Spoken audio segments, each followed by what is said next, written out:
Tonight, a girl branded as cursed will be sold to the highest bidder. But when the brutal Alpha King storms the auction hall and chooses her, the one everyone fears to touch, he sets in motion a chain of events that will shatter a kingdom's darkest secret and ignite a power that was never supposed to wake. Will she survive long enough to discover why her own father wanted her erased? Stay until the end to find out. And if you're watching from anywhere in the world, drop your city in the comments. Let's see how far this story travels. Hit that like button and let's begin. The hall reeked of sweat, smoke, and desperation. Elara Vane stood on the raised platform with her head bowed, the coarse fabric of her hood scraping against the scar that ran from her temple to her jaw. Around her, women trembled in thin shifts, their wrists bound with iron cuffs that clinked like wind chimes in a graveyard. The auction master's voice boomed through the stone chamber, each word a hammer blow. Lot 17, young, fertile, good teeth. Elara's stomach twisted. The girl beside her, barely 16, was shoved forward into the torchlight. Men in the crowd leaned in, eyes gleaming with appraisal that had nothing to do with humanity. Coins changed hands. The girl was led away, sobbing. Elara's turn was coming. She'd known this day would arrive ever since her father, Lord Cavan Vane, had looked at her with those cold gray eyes and said, "You are no daughter of mine." The scar had been the excuse. The rumors had been the weapon. Cursed, demon-touched, a bringer of misfortune. Never mind that she'd gotten the scar saving her younger brother from a runaway cart. Never mind that every crop failure, every stillborn calf, every piece of bad luck in their province had existed long before she was born. Her father had needed a scapegoat. She had been convenient. Lot 23. Elara's breath caught. The auction master's meaty hand clamped around her arm, hauling her forward. She stumbled, and the hood slipped back just enough to reveal a sliver of her face. A collective hiss rippled through the crowd. "Keep that thing covered," someone shouted. "Bad luck to even look at her." The auction master yanked the hood back into place, but the damage was done.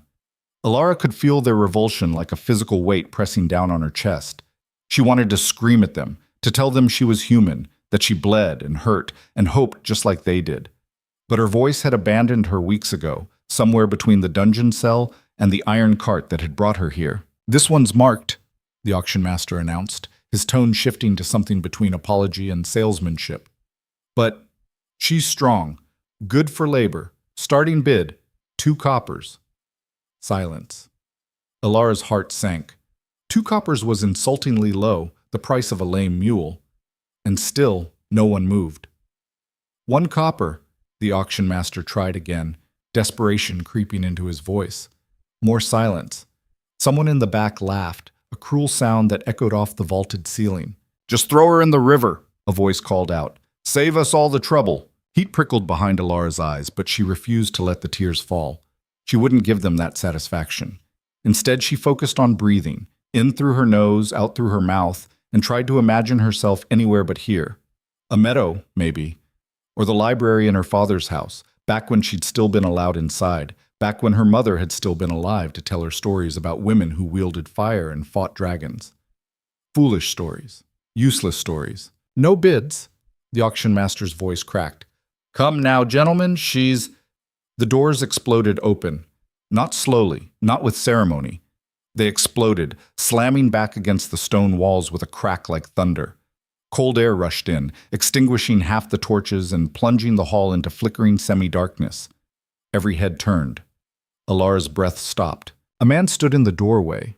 No, not a man. Something more. Something other. He was tall, broad-shouldered, dressed in black leather and steel that seemed to drink in the remaining light.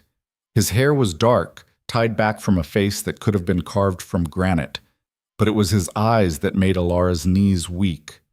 Silver, cold as winter stars.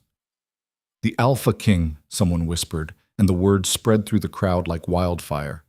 Draven Halric. Even in her father's remote province, Elara had heard the stories. The king who had united the fractured territories through blood and brutality. The warrior who had never lost a battle. The man whose enemies simply disappeared. He ruled the frontier kingdoms with an iron fist, and he had no queen, no heirs, no weaknesses that anyone knew of. And he was walking straight toward her. The crowd parted like water. No one dared meet his eyes. The auction master actually stumbled backward, nearly falling off the platform in his haste to get out of the way. Draven's boots struck the stone floor with measured, deliberate steps. He moved like a predator, each motion controlled, economical. When he stopped in front of the platform, his gaze swept across the line of women with clinical detachment. Then his eyes landed on Alara. She couldn't look away. Those silver eyes pinned her in place, examining her with an intensity that felt like being flayed alive. She expected disgust. Everyone else had shown disgust.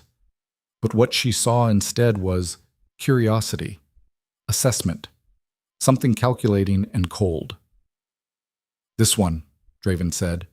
His voice was deep, rough, the kind of voice that expected obedience. The auction master gaped. "My lord, she's marked. I don't repeat myself." The temperature in the room seemed to drop 10 degrees. The auction master's protest died in his throat. "Of course, Your Majesty. Of course. She's yours. No charge, naturally. A gift from... I pay my debts." Draven pulled a small leather pouch from his belt and tossed it to the platform. It landed with a heavy thunk that suggested gold, not copper. "Release her." The auction master's hand shook as he unlocked Alara's cuffs. The iron fell away, leaving red marks on her wrists. She resisted the urge to rub them, to show any weakness. Draven extended his hand. Alara stared at it. A part of her, the part that had survived her father's betrayal, the dungeon, the journey here, screamed at her not to trust this. Kings didn't choose cursed women. Men like him didn't offer hands to girls like her unless they wanted something. But what choice did she have? She placed her hand in his. His grip was firm, calloused, and surprisingly warm. He pulled her off the platform with effortless strength, steadying her when she stumbled. Up close, she could see the scars that marked his neck, disappearing beneath his collar. Old wounds, the kind that told stories of survival. "Can you walk?" he asked. She nodded. "Then walk." He released her hand and turned toward the door. Alara followed, her legs unsteady, her mind reeling. Behind her, the hall erupted in whispers. What does he want with her? Maybe he'll use her for blood magic. "Quiet," the auction master hissed. "Do you want him to hear you?" Alara didn't look back. She kept her eyes on Draven's broad shoulders, on the way he moved through the crowd like a ship cutting through water. No one dared speak to him. No one dared breathe too loudly. Outside, the night air hit her like a slap. After weeks in the suffocating auction house, the cold was almost painful. Alara gulped it down anyway, filling her lungs with the scent of pine and snow and freedom.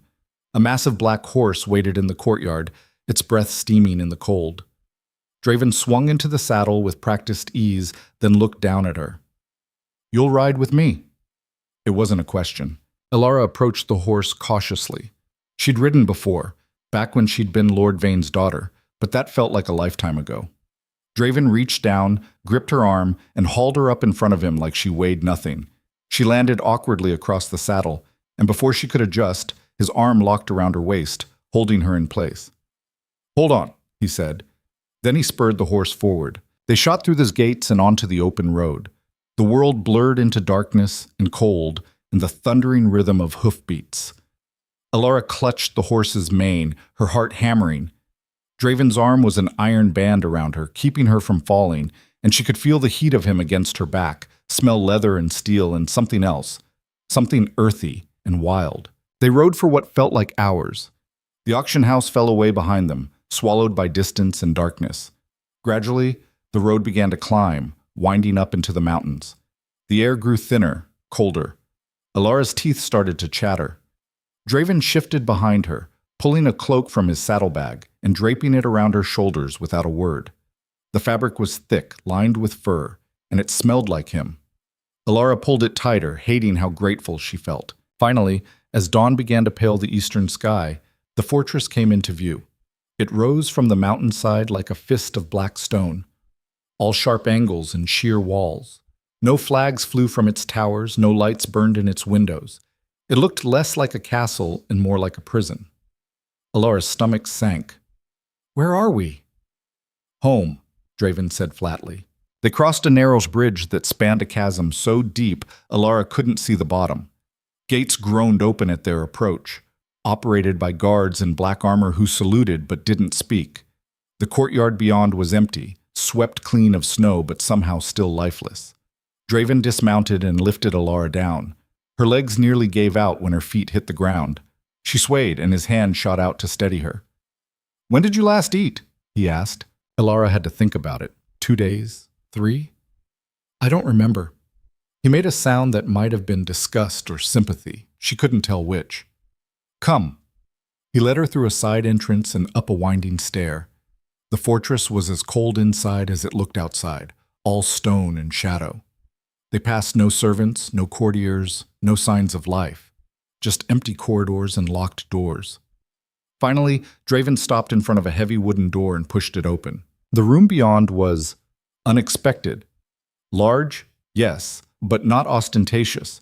A fire burned in the hearth, casting warm light over simple furnishings. A bed with thick blankets, a desk, a wardrobe, a window that looked out over the mountains. It was clean, comfortable, nothing like the dungeon cell she'd expected. "This is yours," Draven said. "Food will be brought. Rest." He turned to leave. "Wait!" The word escaped before Alara could stop it. Draven paused in the doorway, looking back over his shoulder. Alara's throat felt tight. "Why did you choose me?" For a long moment, he didn't answer. Those silver eyes studied her, and she couldn't read anything in them. No kindness, no cruelty, just that same cold calculation. "Because you have nothing to lose," he said finally. "That makes you useful." Then he was gone, the door closing behind him with a soft click. Alara stood alone in the room, her mind spinning. Useful. Not wanted. Not valued. Useful. She should have felt insulted. But instead, she felt something else. Something dangerous. Curiosity. What? A knock at the door woke her. Alara jerked upright, disoriented. She'd collapsed on the bed, still wearing her filthy auction house clothes, and apparently slept through most of the day. Pale afternoon light filtered through the window. "Enter," she called, her voice hoarse. A woman stepped inside, middle-aged, stern-faced, carrying a tray of food and a bundle of cloth. She set both on the desk without making eye contact. "His Majesty requires your presence at dinner," the woman said, her tone clipped. "You'll find washing water in the basin and suitable clothing here. Don't be late." She left before Alara could respond. Alara approached the tray cautiously. Bread, still warm, cheese, dried fruit, soup that smelled like heaven. Her stomach growled so loudly it almost hurt. She forced herself to eat slowly, even though she wanted to devour everything in sight. The clothing turned out to be a simple dress, dark gray, well-made but unadorned. After washing away days of grime and changing, Alara examined herself in the small mirror above the basin. The scars stood out starkly against her clean skin, a raised line of tissue that pulled her face slightly to one side. Her dark hair hung limp around her shoulders, and her eyes looked too large for her thin face. Cursed, she could hear her father saying, "Demon-touched." She looked away from the mirror. A different servant, a young man this time, equally silent, arrived to escort her through the fortress. They descended stairs, crossed empty halls, and finally entered a dining room that was smaller and less formal than Alara had expected. A single table stood before another massive fireplace. 2 places were set.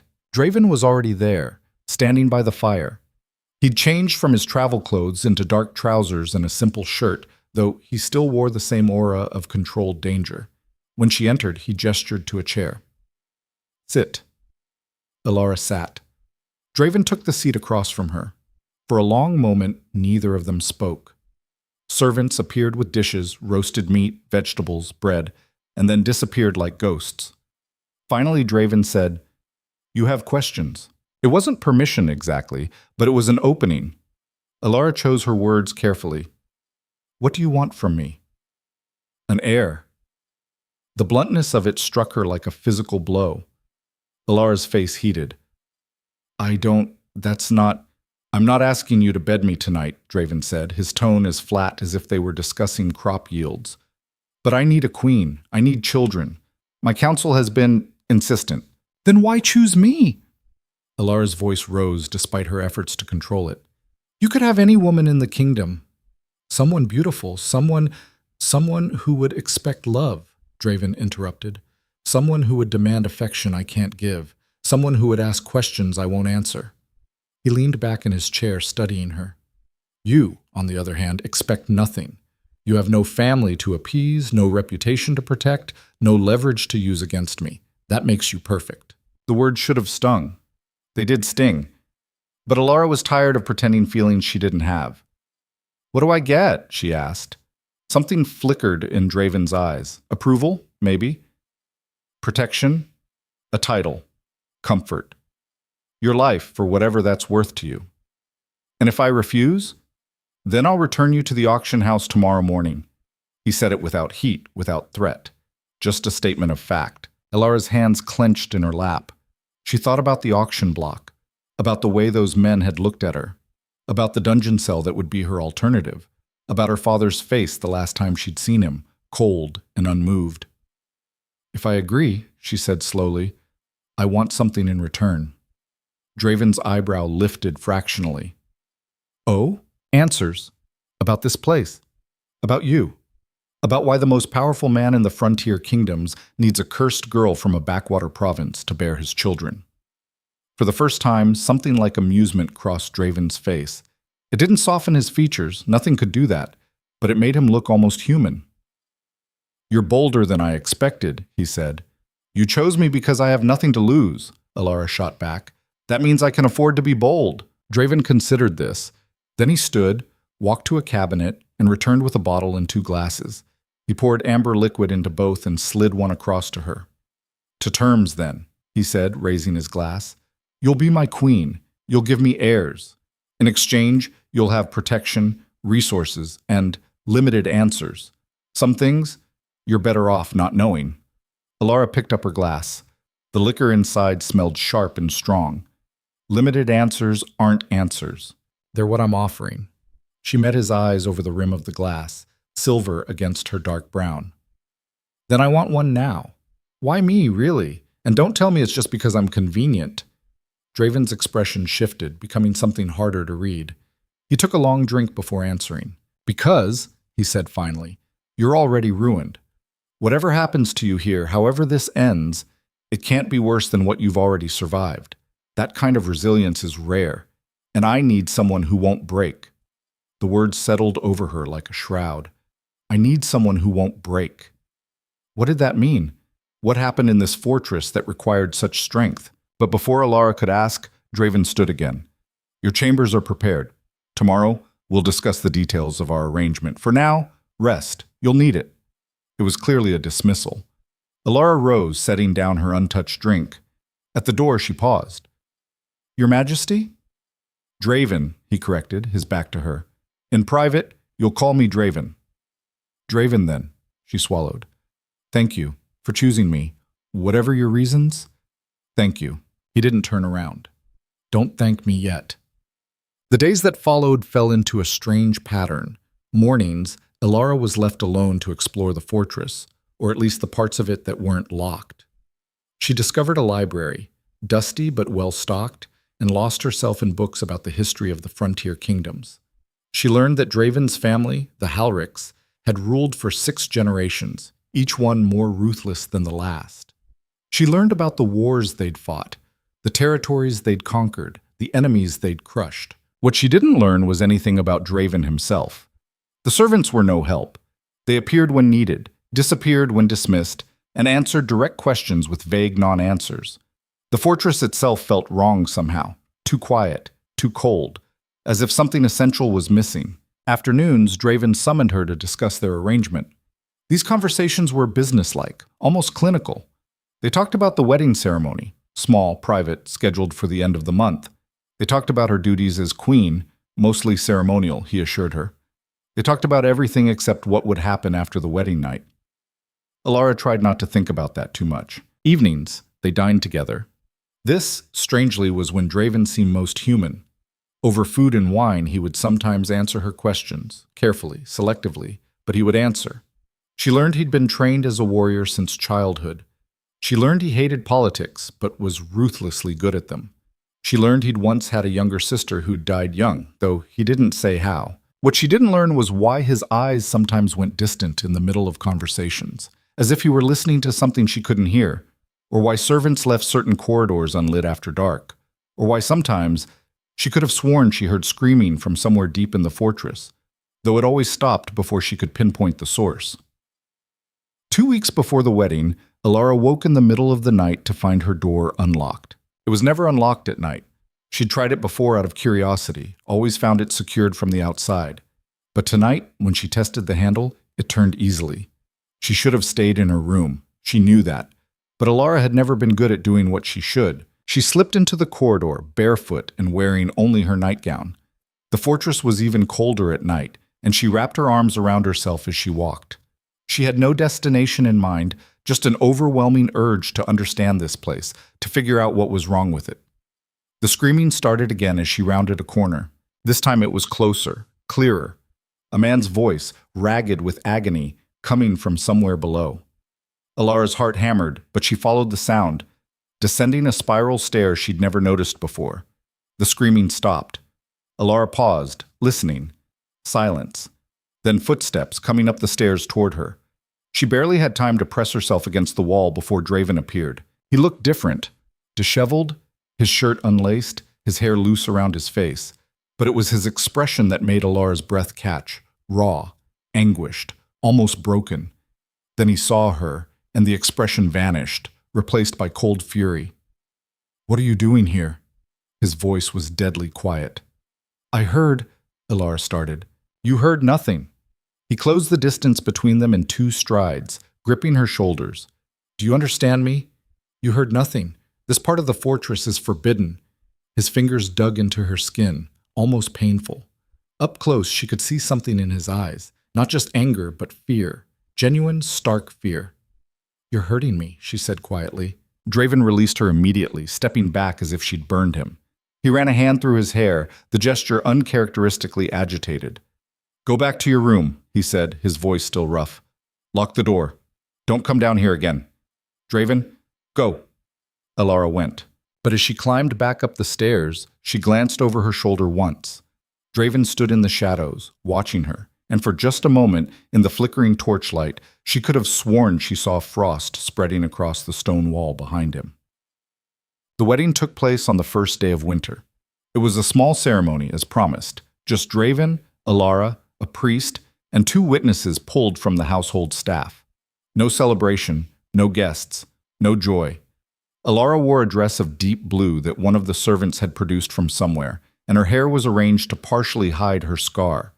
She looked almost presentable, she thought, almost like someone a king might marry. Draven wore formal dress, all black and silver, and looked exactly like what he was, a man performing a necessary duty. The priest spoke the words. They exchanged vows, simple, traditional, devoid of emotion. When Draven slipped the ring onto her finger, his hand was steady, his touch impersonal. "You may kiss your bride," the priest said. Draven hesitated for just a fraction of a second. Then he leaned down and pressed his lips to hers, a brief, chaste kiss that somehow felt more intimate than it should have. His lips were warm, at odds with everything else about him. When he pulled back, his silver eyes met hers, and Alara saw something flicker there, something almost like apology. Then it was done.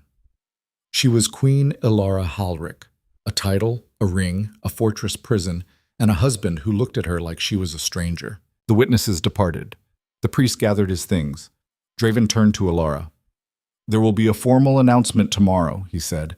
"The council will want to see you. After that, you'll have more freedom to move through the fortress. But there are still areas that are forbidden. The lower levels, the North Tower, my private chambers. Stay away from those places." "And tonight?"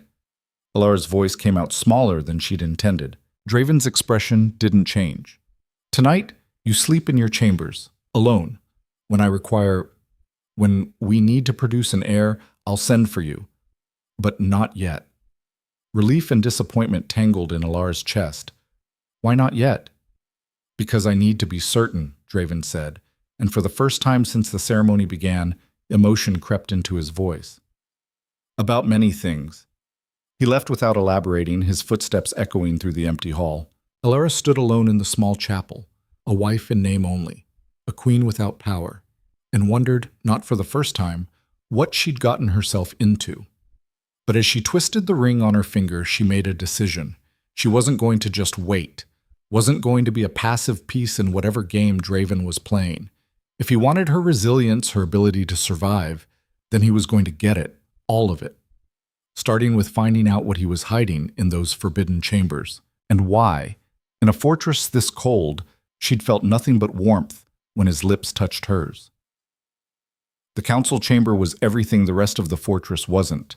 Ornate, gilded, stuffed with old men in expensive robes who looked at Ilara like she was a stain on their polished table. She stood beside Draven's empty chair, her hands clasped in front of her to keep them from shaking.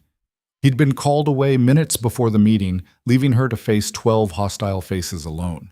The council members whispered among themselves, not even bothering to lower their voices. A scarred nobody from a disgraced house. The king has finally lost his mind. What was he thinking? Lord Castor, the eldest councilman, cleared his throat with obvious disdain. His jowls wobbled when he spoke. "Your Majesty," he said, the title dripping with sarcasm, "perhaps you could enlighten us as to your qualifications for this position." Ilara's throat went dry. She'd expected hostility, but not this naked contempt. "I'm not sure what you mean, Lord Castor. Don't you?" He leaned forward, his small eyes glittering. "You arrive with nothing, no dowry, no alliance, no political value whatsoever. Your own father sold you at auction like livestock. So tell us, what exactly do you bring to this kingdom besides your unfortunate face?" Heat flooded Ilara's cheeks. Several councilmen smirked. One actually chuckled. "I bring loyalty," Ilara said, hating how thin her voice sounded. Loyalty?" Lord Castor laughed outright. "To what? A husband who won't even share your bed? We all know this marriage is a farce, girl. The king needed a womb, nothing more. Don't mistake necessity for worth."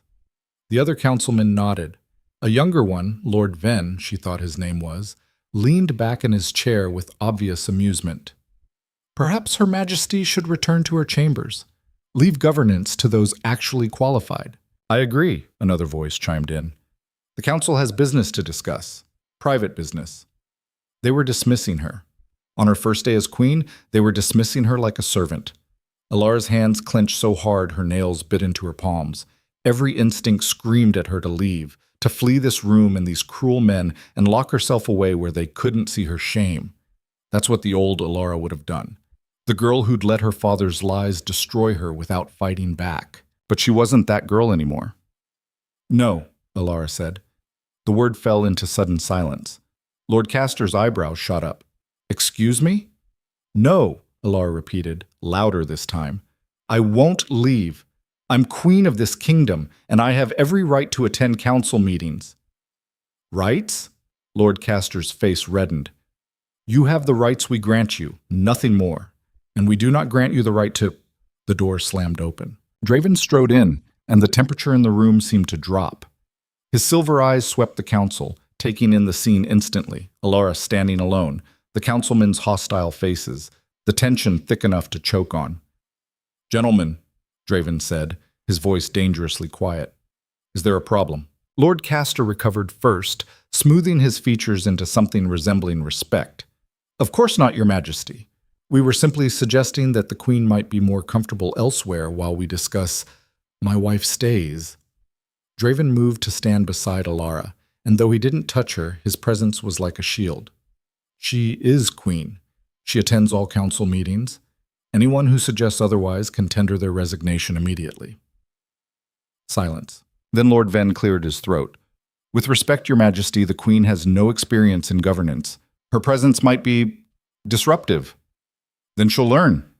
Draven pulled out Ilara's chair himself, a gesture so unexpected that several councilmen actually gasped. "Sit." Ilara sat, her heart hammering. Draven took his own seat and the meeting continued, but Ilara barely heard the discussions about grain supplies and border disputes. She was too busy trying to understand what had just happened. Draven had defended her, actually defended her, when he could have easily sided with his council, when their marriage was nothing but a transaction. Why? The meeting dragged on for 2 more hours. By the end, Ilara's head throbbed, and her back ached from sitting so straight. When Draven finally dismissed the council, the men filed out, shooting resentful glances her way. Lord Castor paused at the door. "Your Majesty," he said to Draven, "a word in private?" "No," Draven said flatly. "But, no." Castor left, his face mottled with anger. Alone in the chamber, Alara let out a breath she hadn't realized she'd been holding. "Thank you," she said quietly. "You didn't have to do that." "Yes, I did." Draven stood, moving to the window that overlooked the mountains. "The council serves at my pleasure, not the other way around. They seem to have forgotten that. They hate me. They hate everyone. It's not personal." "It felt personal," Alara said. She joined him at the window, keeping a careful distance between them. "Lord Castor called our marriage a farce. He said you only needed a womb." Draven's jaw tightened. "Castor is an ass, but he's not entirely wrong." The words stung more than they should have. "I see. Do you?"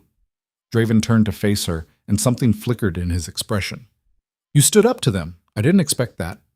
"What did you expect? That I'd run away crying?" "Most would have." Alara met his gaze. "I'm not most people. You said so yourself. I'm ruined. I have nothing to lose. That includes my pride." For the first time since she'd met him, Draven almost smiled. It didn't quite reach his eyes, but it softened the hard lines of his face. "You surprise me, Alara Halric." "Good," she said.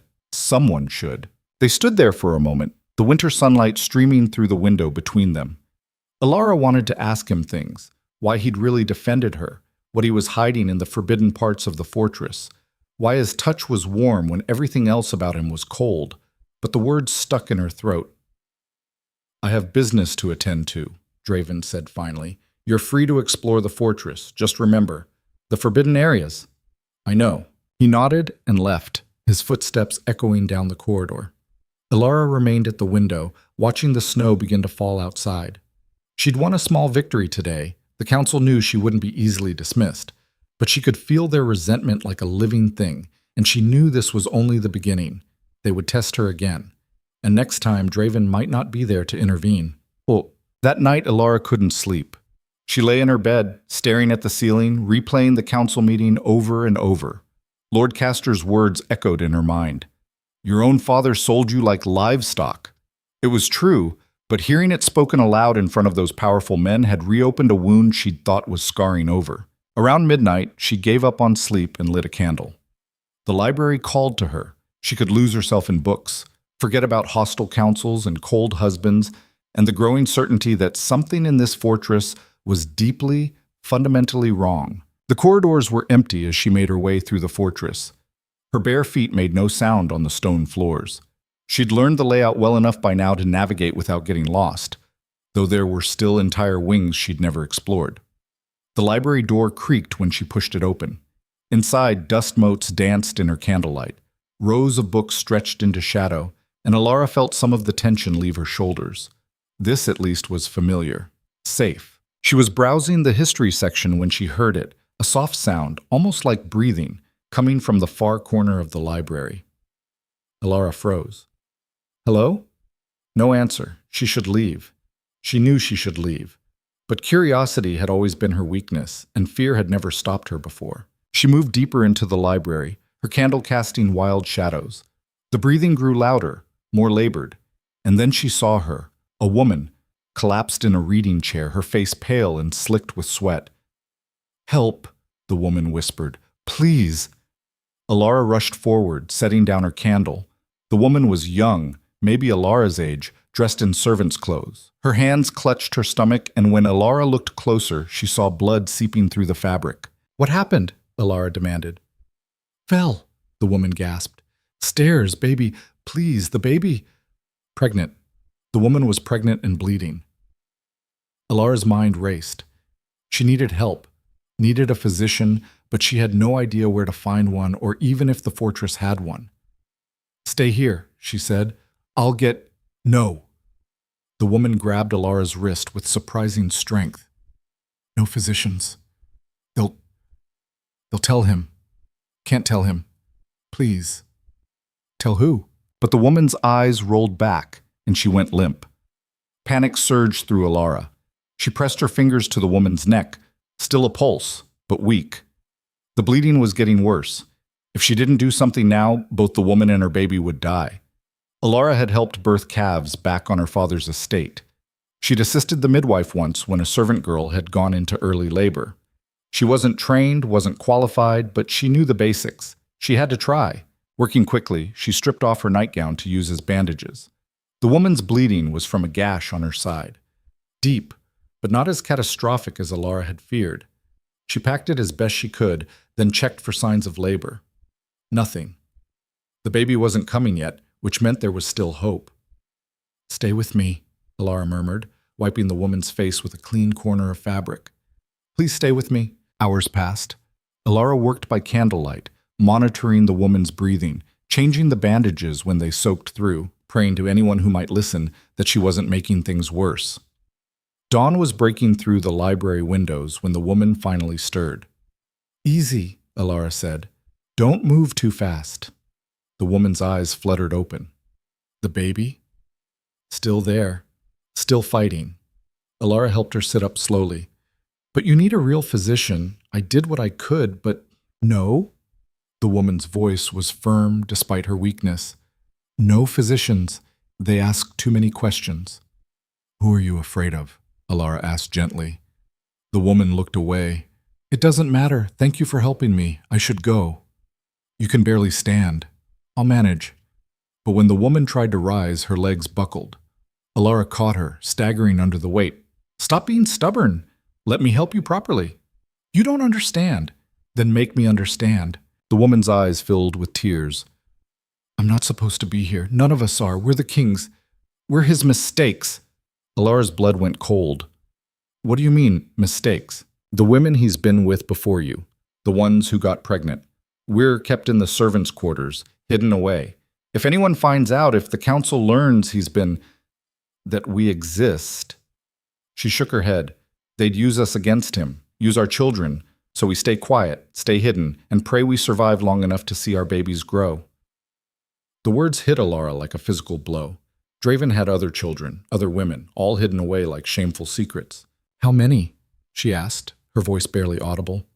"5 of us. Well, 4 now. Mara died last winter, her and her baby both." The woman's face crumpled. "The king, he's not cruel to us. He makes sure we have food, shelter, but he never visits, never acknowledges us. It's like we don't exist." Alara's mind reeled. This changed everything. The cold fortress, the forbidden areas, Draven's insistence that she expect nothing from him. It all made horrible sense now. "What's your name?" Alara asked. "Tessa." "Tessa, listen to me. I'm going to help you, properly this time, and I'm going to make sure you and your baby are safe. But I need you to trust me. Can you do that?" Tessa searched Alara's face, seeming to find something there that satisfied her. She nodded. "Good," Alara said. "Now tell me where the servants' quarters are." The hidden wing was exactly where Tessa said it would be, behind a locked door in the east corridor that Alara had assumed led to storage. Tessa had a key, worn and simple, that clicked in the lock with a sound that felt too loud in the empty hallway. Beyond the door, a different world existed. The corridor was warmer, lit by actual lamps instead of guttering torches. Doors lined both sides, and from behind them came the sounds of life. A baby crying, someone humming, the soft murmur of conversation. At the end of the hall, a common room held several women in various stages of pregnancy, along with 2 toddlers playing with wooden blocks. Every head turned when Alara helped Tessa inside. The silence was immediate and absolute. The women stared at Alara with expressions ranging from fear to hostility. One of them, heavily pregnant, with auburn hair and sharp green eyes, stood quickly. "Tessa, what did you do?" she demanded. "You brought the queen here." "I didn't have a choice, Mira. I was bleeding, and she found me, and..." "She'll tell him," another woman interrupted, this one holding a baby against her shoulder. "She'll tell him we've been talking, and he'll..." "I won't tell anyone," Alara said, finding her voice. "I swear it." Mira laughed bitterly. "Your promises mean nothing. You're his wife, his real wife. You're women who deserve better than this," Alara cut in. "And your children deserve better. So no, I won't tell Draven. I won't tell anyone. But I need to understand what's happening here." "What's happening is exactly what you see," Mira said coldly. The king beds us when the mood strikes, gets us pregnant, and hides us away like dirty secrets. We get food and shelter in exchange for our silence. That's the bargain. And you agreed to this? We didn't have much choice. Most of us were servants. A few were villagers who caught his eye. You think we could say no to the Alpha King? Mira's laugh was harsh. At least here we're safe. Out there, we'd be dead or worse. Alara looked around the room, counting. 4 women, 3 children visible. Tessa said there were 5 of you. Lyra's resting, the woman with the baby said quietly. Her daughter is sick. Fever won't break. Has anyone examined the child? We have herbs, basic medicines. It's usually enough. But not this time, Alara said, reading the fear in their faces. Silence confirmed it. Alara made a decision. Take me to Lyra. Let me see the child. You're not a healer, Mira said. No, but I'm queen. And that means I have access to the royal physician, whether Draven likes it or not. The physician will ask questions. Then I'll lie. Alara met Mira's gaze steadily. I'll say the sick child is a servant's daughter, that I took an interest in her welfare. The physician won't dare question me, not after what happened in the council meeting today. Mira studied her for a long moment. Then slowly, she nodded. This way. Lyra's room was small but clean, dominated by a narrow bed where a woman lay curled around a tiny form. The child couldn't have been more than 2 years old, her face flushed with fever, her breathing shallow and rapid. Alara approached carefully. Lyra? The woman looked up with red-rimmed eyes. Who? She's here to help, Mira said from the doorway. Or so she claims. Alara knelt beside the bed, placing a hand on the child's forehead, burning hot. How long has she been like this? 3 days, Lyra whispered. She was fine. And then suddenly, I don't know what to do. I don't know how to save her. The desperation in her voice was something Alara understood intimately. She'd heard it in her own voice once, begging her father not to send her away. I'm going to get help, Alara said firmly. I'll be back within the hour. She stood, but Lyra grabbed her wrist. If he finds out, if the king learns we've been talking to you, he won't. Alara gently extracted her arm. Trust me. She left before anyone could argue, retracing her steps through the fortress with grim determination. Finding the royal physician's quarters took longer than she'd hoped, but when she finally pounded on his door, a sleepy middle-aged man answered with obvious irritation. Your Majesty, it's barely dawn. There's a sick child in the servants' quarters, Alara said, not bothering with pleasantries. Fever, breathing problems. I need you to examine her immediately. The physician, Master Oren, she remembered, blinked in confusion.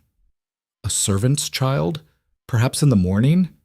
Now, Alara said, putting every ounce of authority she could muster into the word. Or I'll inform the king that you refused a direct order from your queen. That did it. Master Oren scrambled to gather his supplies, muttering under his breath about irregular hours and overzealous royalty. Alara led him to the hidden wing, her heart pounding. This was a risk, a huge risk. If Oren reported back to Draven, if he asked too many questions about why the queen was personally invested in a random servant's child, but when they entered Lyra's room, Oren's professional instincts took over. He examined the little girl with gentle efficiency, asking questions about symptoms and timeline. Alara stayed close, ready to intervene if he probed too deeply into the child's parentage. Finally, Oren sat back. Lung infection. Serious, but treatable. I'll prepare a tincture. Willow bark for the fever, colt's foot for the breathing. She should improve within 2 days if the mother follows my instructions exactly. She will, Alara assured him. Oren's gaze sharpened on her. Your Majesty, forgive my curiosity, but why are you so concerned about this particular child? Alara had her lie ready. Because every child in this kingdom is my concern. That's what queens do, isn't it? Care for their people? It was a gamble, appealing to tradition and propriety. Oren considered this, then nodded slowly. Indeed, very commendable, Your Majesty. He left detailed instructions with Lyra, promised to return the next day to check on the child's progress, and then departed. Alara waited until his footsteps faded before releasing a shaky breath. Thank you, Lyra whispered, tears streaming down her face. Thank you, thank you. Don't thank me yet. We need to make sure she actually recovers. But over the next 2 days, the child did recover. The fever broke, her breathing eased, and color returned to her tiny cheeks. Alara visited the hidden wing daily, always careful to check that no one followed her, always maintaining the fiction that she was simply a conscientious queen checking on sick servants. The women began to trust her, slowly. They told her their stories, how they'd come to Draven's bed, how they'd ended up pregnant and hidden away. None of them spoke of love. Most spoke of duty, of survival, of the peculiar loneliness of bearing a king's children in secret. He visits sometimes, Mira admitted one evening. Not often. Maybe once a season. He brings gifts for the children, toys, clothes, but he never stays long, never holds them. It's like he's afraid to. Afraid of what? Alara asked. Mira exchanged glances with the other women. We don't know, but there's something wrong with him, something beyond just being cold. Sometimes when he does visit, we can see ice forming on the walls, real ice, in rooms that should be warm. And his hands? She shuddered. They're so cold they burn. Alara thought about the frost she'd seen spreading on the wall that night, about Draven's insistence that she stay away from certain parts of the fortress, about the screaming she'd heard. Has he always been like this? As long as we've known him, Tessa said. But there are rumors. Old servants talk about his father, about how the curse... Curse? Alara leaned forward. What curse? The women fell silent, exchanging nervous looks. Finally, Mira spoke. We shouldn't talk about it. If he knew we told you, I need to know, Alara insisted. If I'm going to help any of you, if I'm going to survive this marriage, I need to understand what I'm dealing with. Another long pause. Then Mira sighed. They say every Halric king is cursed, that if they ever truly love someone, if they ever let themselves feel that deeply, the curse activates. It freezes them from the inside out, kills them. That's why he keeps everyone at a distance, why he'll never love you, never love any of us, never even love his own children.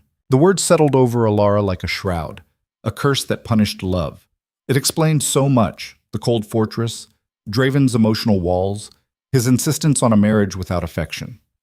How do you break it? Alara asked. You don't, Mira said flatly.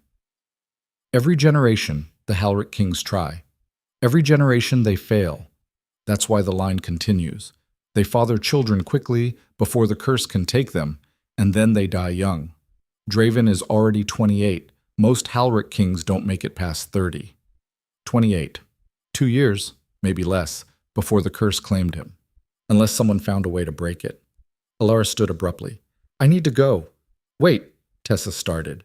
I'll be back tomorrow. Keep Lyra's daughter warm and make sure she finishes the medicine. Alara fled the hidden wing, her mind racing. A curse. An actual curse. Not just rumors or superstition. It explained everything, and it changed everything. Because if there was a curse, there had to be a way to break it. And Alara was going to find it. The library became Alara's refuge. She spent every spare moment there, poring through dusty histories and forbidden texts, searching for any mention of the Halric curse. Most books glossed over it or dismissed it as legend, but a few, the oldest ones, written in archaic script that made her eyes ache, told a different story. The curse had been placed 6 generations ago by a spurned lover, a woman with powerful magic who'd been cast aside when the Halric king chose a political marriage instead. Her final words before she died, "Love will be your prison and your grave. Every man of your blood who dares to feel will freeze and die. Only fireborn of truth can set you free." Fireborn of truth. What did that mean? Alara was deep in her research when she heard footsteps behind her. You've been spending a lot of time in here. She spun around. Draven stood in the doorway, his expression unreadable. I like books, Alara said, trying to keep her voice steady. Is that a problem? That depends on what you're reading. He crossed the room, and Alara's heart hammered. The book in front of her, A History of the Halric Bloodline, was open to a page about the curse. If he looked down, if he saw... But Draven didn't look at the book. He looked at her. The council is planning something, he said abruptly. Lord Castor has been holding private meetings, gathering support. They want to challenge your position as queen. On what grounds? On the grounds that you're unsuitable. Unqualified. A liability. His jaw tightened. They're drafting a petition to have our marriage annulled. Alara's stomach dropped. Can they do that? Legally? No. But if enough of them band together, they can make things difficult. Draven turned away, staring out the window at the falling snow. I warned you this wouldn't be easy. You didn't warn me they'd try to destroy me. They destroy everyone eventually. It's what they do. Alara stood, anger flaring hot in her chest. So what do you suggest? That I just accept it, hide in my chambers, and wait for them to win? I suggest you be careful. The council has power, and they won't hesitate to use it against you. Against me? Or against you? Alara moved closer, close enough to see the tension in his shoulders. Because it seems to me they're not really afraid of me at all. They're afraid of what I might mean to you. Draven's laugh was bitter. They have nothing to fear on that account. Don't they? The words escaped before Alara could stop them. Then why did you defend me in that meeting? Why do you keep warning me, protecting me, if I'm nothing but a transaction? Draven turned, and the look in his silver eyes stopped her breath. There was something there, something raw and dangerous, and quickly shuddered. Because you're more stubborn than I expected, he said quietly. And I don't want to watch the council break you the way they've broken everyone else who threatened their power. I'm not afraid of them. You should be. And you? Alara challenged. Are you afraid? Is that why you keep everyone at a distance? Why you hide your children away like secrets? The temperature in the room dropped. Draven's expression went cold and hard. What did you say? Alara's blood turned to ice. She'd said too much, revealed knowledge she shouldn't have. I know about the women, she said, forcing herself to hold his gaze. About the children. I found them. For a long moment, Draven just stared at her. Then he moved, so fast she didn't have time to react. His hand slammed against the bookshelf beside her head, caging her in. You went into the forbidden wing, he said, his voice deadly soft. A woman was bleeding. I helped her. I gave you explicit orders, and I ignored them, Alara cut in, tilting her chin up, because people were suffering and I could do something about it. If that makes me unsuitable to be queen, then fine. Annul the marriage, send me back to the auction block, but I won't apologize for helping those women. Draven's other hand came up to grip the shelf on her opposite side. He was so close now she could see the flecks of darker silver in his eyes, could feel the cold radiating off him in waves. You don't understand what you're meddling with, he said. Then explain it to me. I can't. Why not? Because... He stopped, his jaw clenching. When he spoke again, his voice was rough with something that might have been pain. Because some things are better left buried. Some truths only bring destruction. I'm not afraid of the truth. Should be. They stood frozen like that, inches apart, the air between them crackling with tension. Alara could see the war playing out behind Draven's eyes. Anger and fear and something else, something that looked almost like longing. Then, abruptly, he pushed away from the bookshelf. Stay away from that wing, he ordered. Stay away from those women and their children. That's not a request. No, Alara said. Draven turned back, disbelief crossing his face. No? No. Those women need help. Their children need care. And I'm the only one who can provide it without raising suspicion. So no, I won't stay away. I could lock you in your chambers. You could try.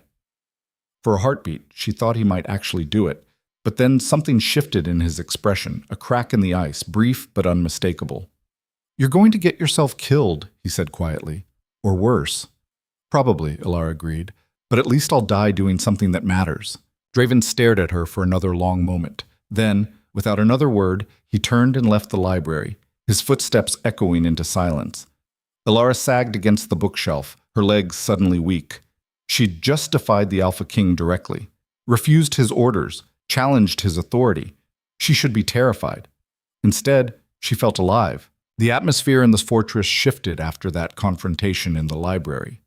Servants who had once ignored Alara now watched her with barely concealed hostility. Whispers followed her through corridors. Doors that had been unlocked suddenly required keys she didn't have. The council was making its move. 3 days later, Lord Castor appeared at her chambers with 2 guards flanking him. Your Majesty, he said, the title wrapped in mockery. The council requests your presence, immediately. Alara set down the book she'd been reading, another dusty tome about ancient curses and forgotten magic. The king didn't mention any meeting. The king is away on border patrol, which is precisely why we need to speak with you. Castor's smile was oily. Now, if you please. It wasn't a request. The guards' hands rested on their sword hilts, a not-so-subtle threat. Alara stood slowly, her mind racing. Draven had left 2 days ago without telling her, without any warning. She'd thought it strange at the time, but now she understood. The council had waited for exactly this opportunity. She followed Castor through the fortress, the guards boxing her in. They didn't head toward the council chamber. Instead, they descended. Downstairs Alara had never taken, into parts of the fortress that grew progressively colder and darker. Where are we going? She demanded. You'll see. They stopped in front of a heavy iron door. Castor produced a key, and the lock turned with a grinding sound that made Alara's skin crawl. Beyond was a room that stank of damp stone and old fear, a cell, she realized with growing dread. A dungeon cell. But it wasn't empty. The 4 women from the hidden wing huddled against the far wall, their children clinging to them. Mira held her newborn infant to her chest. Tessa's face was bruised. Lyra clutched her daughter, the little girl who'd been so sick, and all of them looked at Alara with expressions of betrayal and terror. No, Alara breathed. What did you do? What needed to be done? Castor said calmly. You see, Your Majesty, we've been aware of these indiscretions for some time. The king's bastards, hidden away like shameful secrets. We've tolerated them because they posed no threat. But then you came along. Alara's hands clenched into fists. I didn't tell anyone about them. No, but you visited them, brought the royal physician to tend their brats, made them think they mattered. Castor's eyes glittered with malice. That kind of thinking is dangerous.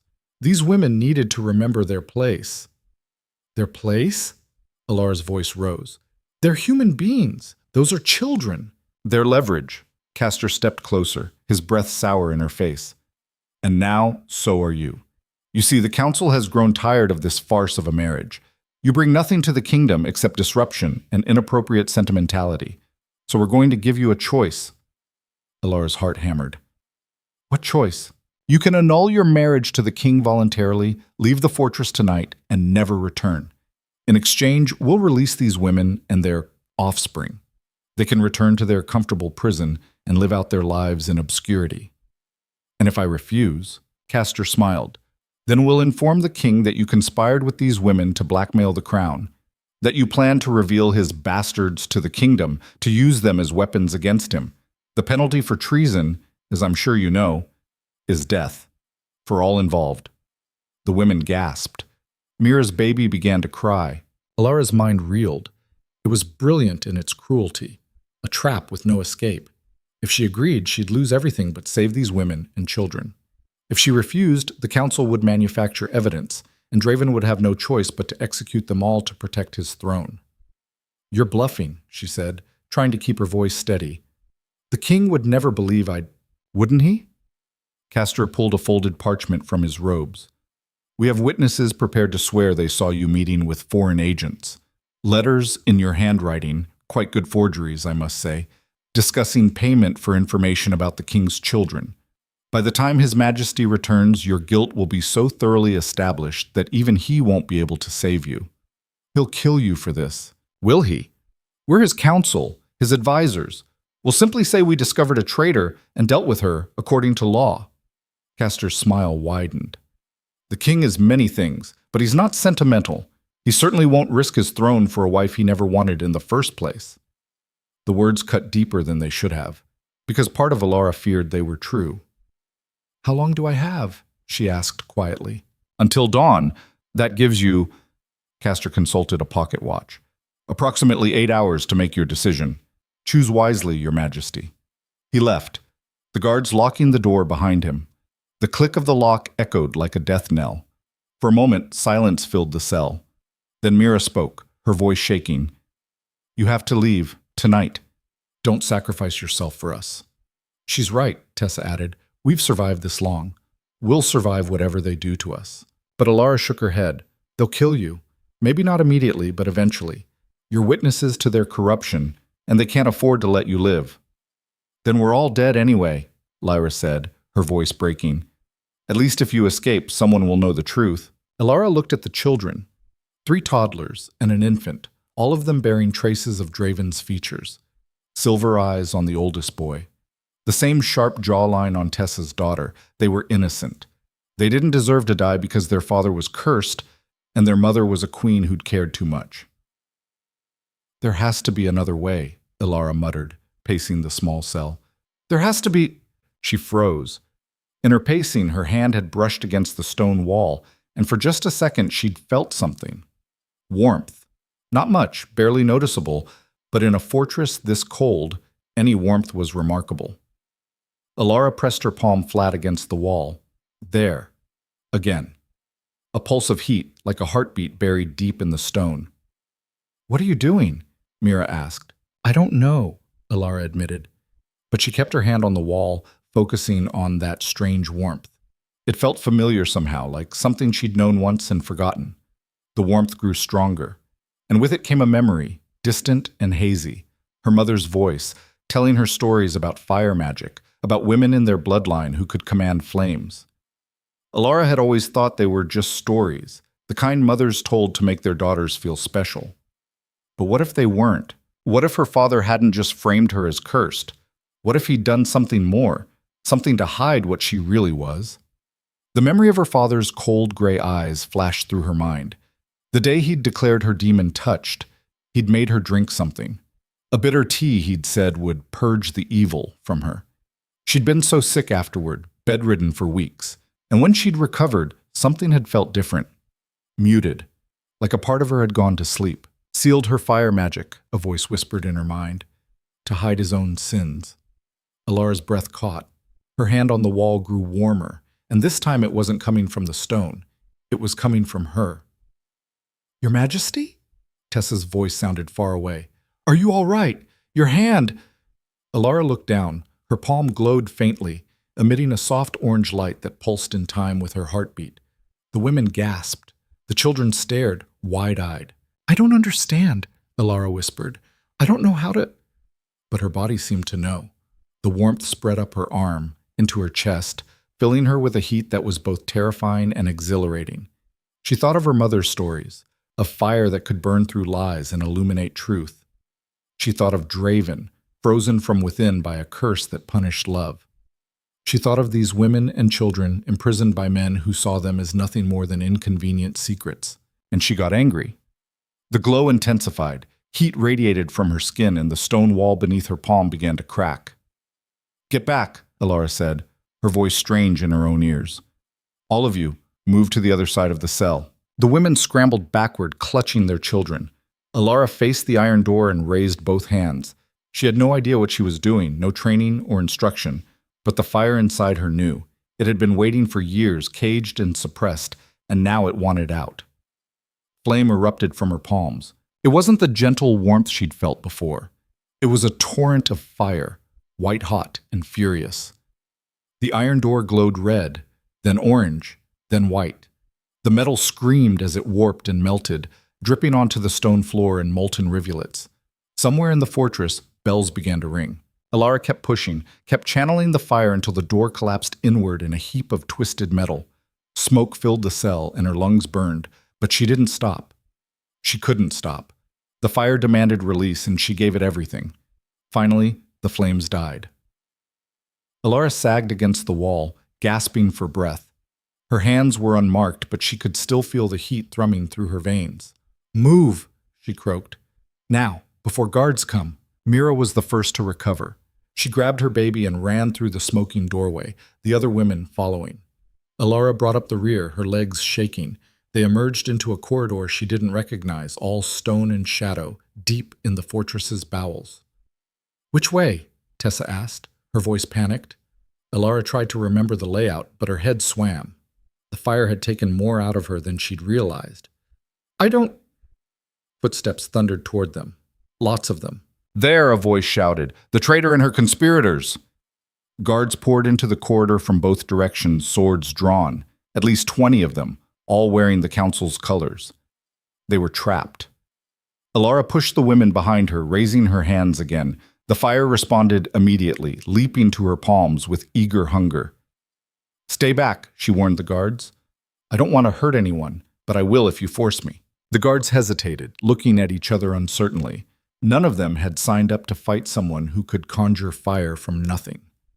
Then Lord Castor appeared, pushing through the guards with Lord Ven beside him. "Stand down, men," Castor said calmly. "She's one woman, exhausted and untrained. She can't fight all of us." He was right, Alara realized with sinking dread. She could probably take out a few guards, but 20? And she was already tired, her body trembling from the effort of melting the door. "Last chance," Castor said to her. "Surrender now, and we'll make it quick. Resist, and we'll make you watch while we execute these women and their brats one by one." Behind Alara, Lyra's daughter began to cry. The sound broke something in her, this tiny child who'd almost died from fever, who just started to smile again, who didn't understand why the world was so cruel. Alara's fire flared brighter. "No," she said. "You want to execute someone? Start with me, but you leave them alone." "How noble," Castor sneered. "And stupid. Men, enough!" The word cracked through the corridor like thunder. Draven stood at the far end of the hallway, and the temperature plummeted. Ice spread across the walls, creeping outward in crystalline patterns. His eyes blazed silver, and frost literally fell from his hair like snow. Every guard dropped to one knee. Even Castor paled. "Your Majesty," Castor stammered. "We were just—" "The Queen is a traitor. She's my wife," Draven said, his voice deadly quiet. "And you locked her in a dungeon cell with my children." He took a step forward, and ice cracked beneath his boots. "Give me one good reason why I shouldn't freeze every man in this corridor solid and shatter you into 1,000 pieces." "We have evidence," Lord Ven tried, his voice shaking. "Letters, witnesses, proof that she planned to—" "Forged evidence," Draven interrupted. "Did you really think I wouldn't notice when half my council started holding secret meetings? When gold started disappearing from the treasury to pay for bribes and false documents?" Another step forward. "I've known about your little coup for weeks. I was simply waiting to see how far you'd go." Castor's face went from pale to gray. "Your Majesty, please, we were only trying to protect the throne from—" "From what? A woman who showed more courage in 3 weeks than you've shown in your entire miserable life?" Draven's gaze swept over the guards. "Any man who doesn't want to spend the rest of his days in chains will leave. Now!" The guards scrambled to obey, practically trampling each other in their haste to escape. Within seconds, only Castor and Ven remained, frozen in place by fear. Draven turned to Alara. "Are you hurt?" She shook her head, not trusting her voice. "And the women? The children?" "Scared but unharmed," Alara managed. "Draven, I'm sorry, I didn't mean to—" "Don't." He crossed to her in 3 strides, and his hands, cold enough to burn, cupped her face. "Don't apologize for being brave, for protecting those who couldn't protect themselves." His thumbs brushed her cheeks, and Alara realized she was crying. "I should have told you about them, about the curse, about all of it. I was a coward." "You were trying to survive," Alara whispered. "So were you, and you did it better than I ever could have." He looked past her to the women and children huddled against the wall. "Mira, take everyone to the east wing, the warm rooms with the windows overlooking the gardens. That's where you'll live from now on. No more hiding." Mira stared at him, tears streaming down her face. "Your Majesty, I mean it. No more cells, no more secrets. You're under the crown's protection now. All of you." The women began to cry in earnest. Tessa reached out, touching Draven's arm briefly before pulling back. "Thank you," she said simply. Draven nodded, then turned back to Castor and Ven. "You two have a choice. Trial for treason, which will end with your heads on spikes, or exile. Tonight, with nothing but the clothes on your backs. You have 10 seconds to decide." "Exile," Ven blurted immediately. Castor's face twisted with rage. "You can't do this. The council serves at my pleasure, and I am no longer pleased." Draven's eyes glowed with cold fire. 5 seconds. "Exile," Castor spat. "But mark my words, this isn't over. The kingdom will never accept her, never accept those bastards." Ice shot from Draven's hand, encasing Castor's mouth in a layer of frost. 3 seconds, Draven said calmly. I suggest you start running. Both men fled. Silence fell over this corridor, broken only by the quiet crying of the children. Alara sagged against the wall, her legs finally giving out. Draven caught her before she fell, lifting her into his arms with surprising gentleness. I've got you, he murmured. I've got you. I can walk, Alara protested weakly. I know, but you don't have to. He carried her up through the fortress, past gaping servants and shocked guards. The women followed with their children, Mira leading them toward the east wing as instructed. By the time Draven reached Alara's chambers, the entire fortress seemed to be whispering. He laid her on the bed, then sat beside her, his hand finding hers. Your father, he said quietly. What did he do to you? Alara's throat tightened. How did you know? Because fire magic doesn't just appear from nowhere. It's inherited, passed down through bloodlines. And Lord Kaivan Vane was very insistent on selling you quickly, very eager to get you out of his province. Draven's jaw clenched. He knew, didn't he? He knew what you were, and he suppressed it somehow. There was a tea, Alara said, the memory sharp and bitter. When I was 15, he made me drink it, said it would cure the demon taint. I was sick for weeks, and when I recovered, I felt empty, like something had been cut out of me. A sealing brew, rare and expensive. It binds magic so deeply the wielder forgets it even exists. Draven's hand tightened on hers. Why would he do that? His own daughter. Because the fire scared him. I accidentally burned his study once when I was angry, melted his desk, scorched the walls. He told everyone it was a kitchen accident, but he knew. And he couldn't control me, couldn't use me, so he erased that part of me instead. Alara laughed bitterly. Then when he needed a scapegoat for his political failures, I was convenient. Draven was quiet for a long moment. Then, the seal is breaking. That's why the fire emerged tonight. Extreme stress, fear for others, pure desperation. Those emotions are strong enough to crack even the most powerful bindings. Is it dangerous? It can be. Unsealed magic tends to explode, especially if you don't learn to control it. He studied her face, his expression unreadable. There are books in the library, old ones hidden behind false shelves. They contain techniques for fire wielders. I can show you where they are. Why do you have books on fire magic? Draven's smile was sad. Because the curse can only be broken by fire born of truth. I've spent years researching, trying to understand what that means. I thought maybe I could break it myself, find some magical loophole. But I was wrong. Wrong how? Because fire born of truth doesn't mean magical fire. It means fire from someone who embodies truth. Someone who sees through lies, who refuses to hide, who burns away deception just by existing. His thumb traced circles on the back of her hand. Someone like you. Alara's heart stuttered. You think I can break the curse? I think you already started to. Tonight when you burned through that door, I felt it. The ice inside me. It warmed.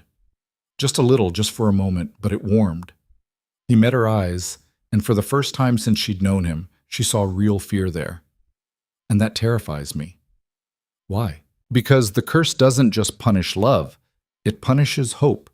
Every Halric king who thought they'd found a way to break it ended up dying faster, frozen from the inside out by their own desperate hope. Draven's voice cracked. I can't afford to hope, Alara. Hope will kill me. Then don't hope, Alara said, sitting up despite her exhaustion. Fight, with me. Let me learn to control this fire. Let me understand what fire born of truth really means. We don't have to give in to hope. We can work with facts, with research, with determination. And if we fail, then we fail fighting. But I'd rather die trying to break this curse than live the rest of my life in a marriage built on fear and distance. Draven searched her face, and something shifted in his expression. You really mean that? Every word. He leaned forward slowly, giving her time to pull away. When she didn't, his lips brushed hers, a kiss that was nothing like the chaste peck at their wedding. This was warm, tentative, almost reverent, and when he pulled back, his eyes were bright. I felt it again, he whispered, the warmth, stronger this time. Alara's breath caught. Is that good or bad? I don't know. But for the first time in my life, I think I want to find out. The next 3 weeks were chaos. Lord Castor and Lord Ven's exile sent shockwaves through the council. Half the remaining members resigned in protest. The other half pledged renewed loyalty to Draven, though Alara suspected most of them were simply hedging their bets. The women and children moved into the East Wing as promised. At first, the servants gossiped viciously about the king's whores being elevated above their station. But Alara made a point of visiting them daily, bringing the children books and toys, arranging for tutors and proper medical care. Slowly, grudgingly, the fortress began to accept them. Draven showed Alara the hidden books on fire magic. They were ancient, crumbling, written in languages she had to puzzle through with his help. But they contained exercises, meditations, techniques for channeling and controlling flame. Every morning, she practiced in a sealed room deep in the fortress. At first, she could barely summon more than a candle's worth of fire. But gradually, with Draven's patient coaching, her control improved. She learned to call the flames without fear, to shape them, to extinguish them at will. And every evening, they dined together. These dinners were different now, less formal, more honest. They talked about their childhoods, their fears, their failures. Draven told her about his sister, about how she died trying to run away from an arranged marriage, about the guilt that still haunted him. Alara told him about her mother, about the stories of fire-wielding women, about the loneliness of being feared by everyone you love. Slowly, the distance between them narrowed. One night, after a particularly difficult practice session, Alara returned to her chambers to find Draven waiting. "You're getting stronger," he said without preamble. "The fire responds to you faster now, burns hotter. Is that what you came to tell me?" "No." He crossed to her, and she could see the conflict in his eyes. "I came to tell you that you should stop. Stop practicing. Stop trying to break the curse. It's too dangerous." "Dangerous for who?" "For me." The admission came out rough, reluctant. "Every time you use your fire, every time we're together like this, I feel the ice melting. And when it melts, the curse has room to grow. I can feel it spreading, Alara. It's moving faster than it should." Her stomach dropped. "How much faster?" "The healers estimate I have months instead of years, maybe less." "Then we need to work faster." "No." Draven gripped her shoulders. "We need to stop, before this kills us both." "I'm not giving up," Alara said fiercely. "Not when we're so close." "Close to what?" "We don't even know if breaking the curse is possible. All we know for certain is that trying is accelerating my death." His hands dropped. "I won't let you destroy yourself for a lost cause." "It's not a lost cause. The warmth you feel, that's the curse weakening. Or it's the curse preparing to strike. We can't know which." They stared at each other, the gulf between them suddenly vast again. "What are you saying?" Alara asked quietly. "I'm saying we should go back to the original arrangement. Separate chambers, minimal contact. I'll father an heir, the old-fashioned way, quick and clinical, and then we'll live our separate lives. You'll be queen, you'll have security, and you won't have to watch me die." The words hit like physical blows. "You want to go back to pretending we're strangers. I want to protect you. By pushing me away? By giving up the first real thing either of us has ever had?" Alara's voice rose. "I've spent my whole life being rejected, Draven. By my father, by my province, by everyone who looked at this scar and decided I was worthless. I won't let you reject me too, not when I finally found someone who sees me." "I do see you," Draven said, his voice breaking. "That's the problem. I see you and I'm starting to—" He cut himself off, but too late. "You're starting to what?" Alara demanded. Draven turned away, his shoulders rigid.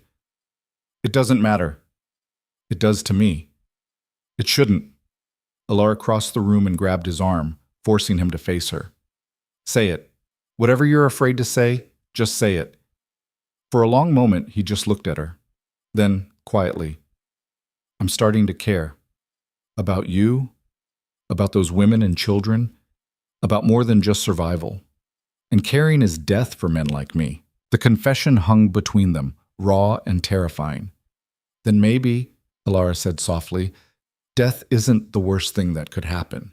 Maybe the worst thing is living your whole life afraid to feel anything real." Draven's eyes searched hers. "You don't understand what you're asking. I understand perfectly. I'm asking you to fight, to believe that maybe, just maybe, the curse can be broken. She moved closer, close enough to feel the cold radiating from him. I'm asking you to trust me. And if I can't, then I'll keep fighting anyway, because that's what people who care do. They don't give up just because something's hard. Draven's hand came up to cup her face, his touch freezing against her skin. But beneath the cold, she could feel warmth stirring, her fire responding to his ice, trying to find balance. You're going to break my heart, he whispered. Only if you let me, Alara whispered back. Then his mouth was on hers, and this kiss was nothing like the others. It was desperate and fierce and full of everything they'd been holding back. Alara's fire surged in response, warming her from within, and she could feel Draven's ice fighting against it, trying to freeze the emotion before it could take root. But the warmth won. When they finally broke apart, both breathing hard, Draven's eyes were wide with shock. It's happening, he said. The curse is... I can feel it activating, and Alara could see it. Ice was spreading across his neck, creeping up toward his jaw. His skin had gone deathly pale, and his hand shook with sudden cold. No, Alara breathed. No, not yet. We're not ready. But the curse didn't care about readiness. It had what it needed, a Halric king who dared to feel love, and now it would claim its price. Draven collapsed to his knees, gasping. Alara, you need to leave. Get away from me before... I'm not leaving you. The curse will spread. It might kill you too. Then it kills us both. Alara dropped beside him, her hands finding his frozen ones. I'm not afraid.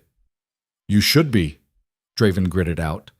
Then his eyes rolled back and he slumped forward into her arms. The ice was spreading faster now, coating his skin in crystalline patterns. His heartbeat stuttered, growing weaker with each passing second. Alara's mind raced, fire born of truth. That was the key. But what truth? What did the curse need to hear? And then, with sudden clarity, she understood. The curse fed on lies. On hidden love, suppressed emotion, buried truth. Every Halric king had tried to hide what they felt, to fight the curse by denying their hearts. But that's exactly what made the curse stronger. The truth wasn't a weapon against the curse. The truth was the curse's weakness. Alara pressed her forehead against Draven's, her tears falling hot against his frozen skin. I love you, she said clearly, loudly, letting the words ring through the chamber. I love you, Draven Halric. I love your strength and your fear and your cold hands. I love how you protected those women even when it scared you. I love how you defended me to that horrible council. I love every part of you, curse and all. Fire erupted from her hands, not wild and uncontrolled, but focused and pure. It poured into Draven, seeking out the ice, melting it from within. And you love me too, she continued, the words flowing like an incantation. You're terrified of it, but you do. You love that I'm stubborn and reckless. You love that I didn't break when everyone tried to destroy me. You love that I see past the ice to the man underneath. The fire burned brighter, hotter. Draven's body jerked in her arms. So here's the truth, Alara said, her voice fierce. We love each other, and that's not a curse. It's the only real thing either of us has ever had, and I will burn down this entire kingdom before I let some ancient spell steal it from us. The fire exploded outward, filling the room with brilliant light, and then everything went dark. When Alara opened her eyes, she was lying on cold stone, her entire body aching like she'd been thrown against a wall. Smoke hung thick in the air, and the acrid smell of burned fabric filled her nostrils. She pushed herself up on shaking arms, blinking away the spots dancing in her vision. The chamber was destroyed. Scorch marks blackened the walls in strange patterns, like wings spread wide. The furniture had been reduced to charred splinters. Even the stone floor bore cracks radiating outward from where she and Draven had been. Draven. Alara's heart seized. She scrambled across the debris, her hands scraping on broken stone, until she found him. He lay sprawled on his back, motionless, his skin still too pale but no longer coated in ice. She pressed her fingers to his neck, searching desperately for a pulse. There. Faint but steady. Draven, she said, shaking his shoulder. Draven, wake up. Please wake up. His eyes fluttered open, still silver, but warmer somehow, like moonlight instead of frost. He stared at her for a long moment, confusion creasing his brow. You're alive, he said hoarsely. So are you. Relief flooded through her so intensely she felt dizzy. The curse. Did it work? Did the fire... Draven sat up slowly, wincing. He looked down at his hands, flexing his fingers experimentally. Then he touched his chest, right over his heart, and his eyes widened. I can't feel it, he whispered. The ice. It's gone. Alara's breath caught. Gone? Are you sure? He nodded, wonder spreading across his face. I've lived with that cold inside me for so long, I forgot what warmth felt like. But now... He pressed his palm against hers, and Alara could feel it. Actual warmth, human warmth, flowing between them. It's really gone. We did it, Alara said, disbelief and joy tangling in her chest. We actually broke the curse. You broke it. Draven cupped her face with both hands, and his touch was warm for the first time. You stood in front of a centuries-old curse and told it to burn, and it did. Before Alara could respond, the door burst open. Master Orin rushed in, followed by 3 servants and Mira, who must have heard the explosion. They all froze, taking in the destroyed chamber, the smoke, the 2 of them sitting amid the wreckage. Your Majesties, Orin gasped. What happened? We felt the entire fortress shake. The curse is broken, Draven said simply, standing and pulling Alara up with him. 6 generations of Halric kings, and it's finally broken. Orin's mouth fell open. That's impossible. The curse was sealed with blood magic. It couldn't be. It was broken with truth, Alara said quietly. And fire. The combination the curse couldn't withstand. Mira stepped forward, her eyes wet with tears. Does this mean? It means a lot of things will change, Draven said. Starting with this fortress. No more hidden wings, no more forbidden corridors, no more children growing up in shadows. He looked at Alara, and something in his expression made her chest tight. No more living half a life out of fear. The servants began whispering among themselves, the news already spreading like wildfire. Master Orin requested permission to examine Draven, to confirm the curse was truly gone. Draven agreed, and for the next hour, the physician ran tests, took measurements, consulted dusty medical texts. Finally, Orin straightened, shaking his head in amazement. I can find no trace of the curse. Your Majesty's core temperature is normal. There's no ice in your blood, no frost in your lungs. By every measure I know, you're healed. A cheer went up from the servants who'd gathered in the corridor outside. The news was spreading faster than Alara had anticipated, rippling through the fortress like a shockwave. But as the initial euphoria faded, reality set in. Breaking the curse was one thing. Dealing with the aftermath was something else entirely. The remaining council members demanded an emergency meeting. Draven, still wearing smoke-stained clothes, agreed to see them immediately. Alara insisted on coming with him. The council chamber felt different now, smaller, less intimidating. Or maybe Alara had simply changed. She'd faced down a curse that had killed 6 generations of kings. A handful of angry councilmen didn't scare her anymore. Lord Brennan, the eldest remaining member after Castor's exile, stood as they entered. Your Majesty, the rumor's spreading through the fortress. Is it true? The curse is broken? It is, Draven confirmed, taking his seat at the head of the table. Alara sat beside him, in the chair that had stood empty during every previous meeting. Silence fell over the chamber. The councilmen exchanged glances, their faces ranging from skeptical to awed to calculating. How? Lord Brennan asked finally. Does it matter? Draven's tone was mild, but there was steel underneath. The curse is gone. That should be cause for celebration. Of course, Your Majesty. It's just unprecedented. Every Halric king before you tried and failed. What changed? Draven's hand found Alara's under the table, his warm fingers twining with hers. I stopped fighting alone. The Queen broke the curse, another councilman said flatly. A woman no one had heard of 3 months ago, sold at auction like livestock with no training or bloodline worth mentioning. That woman somehow accomplished what generations of kings could not. It wasn't a question, but the skepticism was thick enough to cut. Yes, Alara said, meeting his gaze. That woman did. Any other observations, Lord Herrick? Herrick flushed. I merely meant, that is, it seems convenient, Alara supplied. Suspicious? Too good to be true? She leaned forward. I don't care what you think it seems.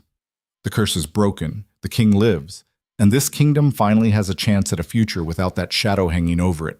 You can either accept that and move forward, or you can follow Castor into exile. Your choice. The councilman shifted uncomfortably. Brennan cleared his throat. The queen raises a valid point.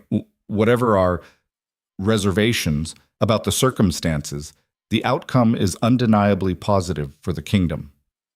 Reservations, Draven repeated softly. Is that what we're calling it? Not 2 weeks ago, half of you tried to have my wife executed for treason. Now you want to question how she saved my life? Your Majesty, that was a misunderstanding. It was attempted murder, Draven corrected, his voice dropping to a dangerous quiet. Motivated by fear and prejudice. You saw a woman who didn't fit your expectations, and you decided she needed to be eliminated. Well, here's your new expectation. Queen Alara is my partner in every sense. She attends all council meetings. She has full authority to make decisions in my absence. And anyone who questions her position again will find themselves explaining their concerns from the other side of the kingdom's border. Are we clear? Stone-faced silence. I asked a question, Draven said. Clear, Your Majesty, they chorused. Alara felt a surge of satisfaction, but it was tempered by reality. Fear-driven obedience wasn't the same as respect.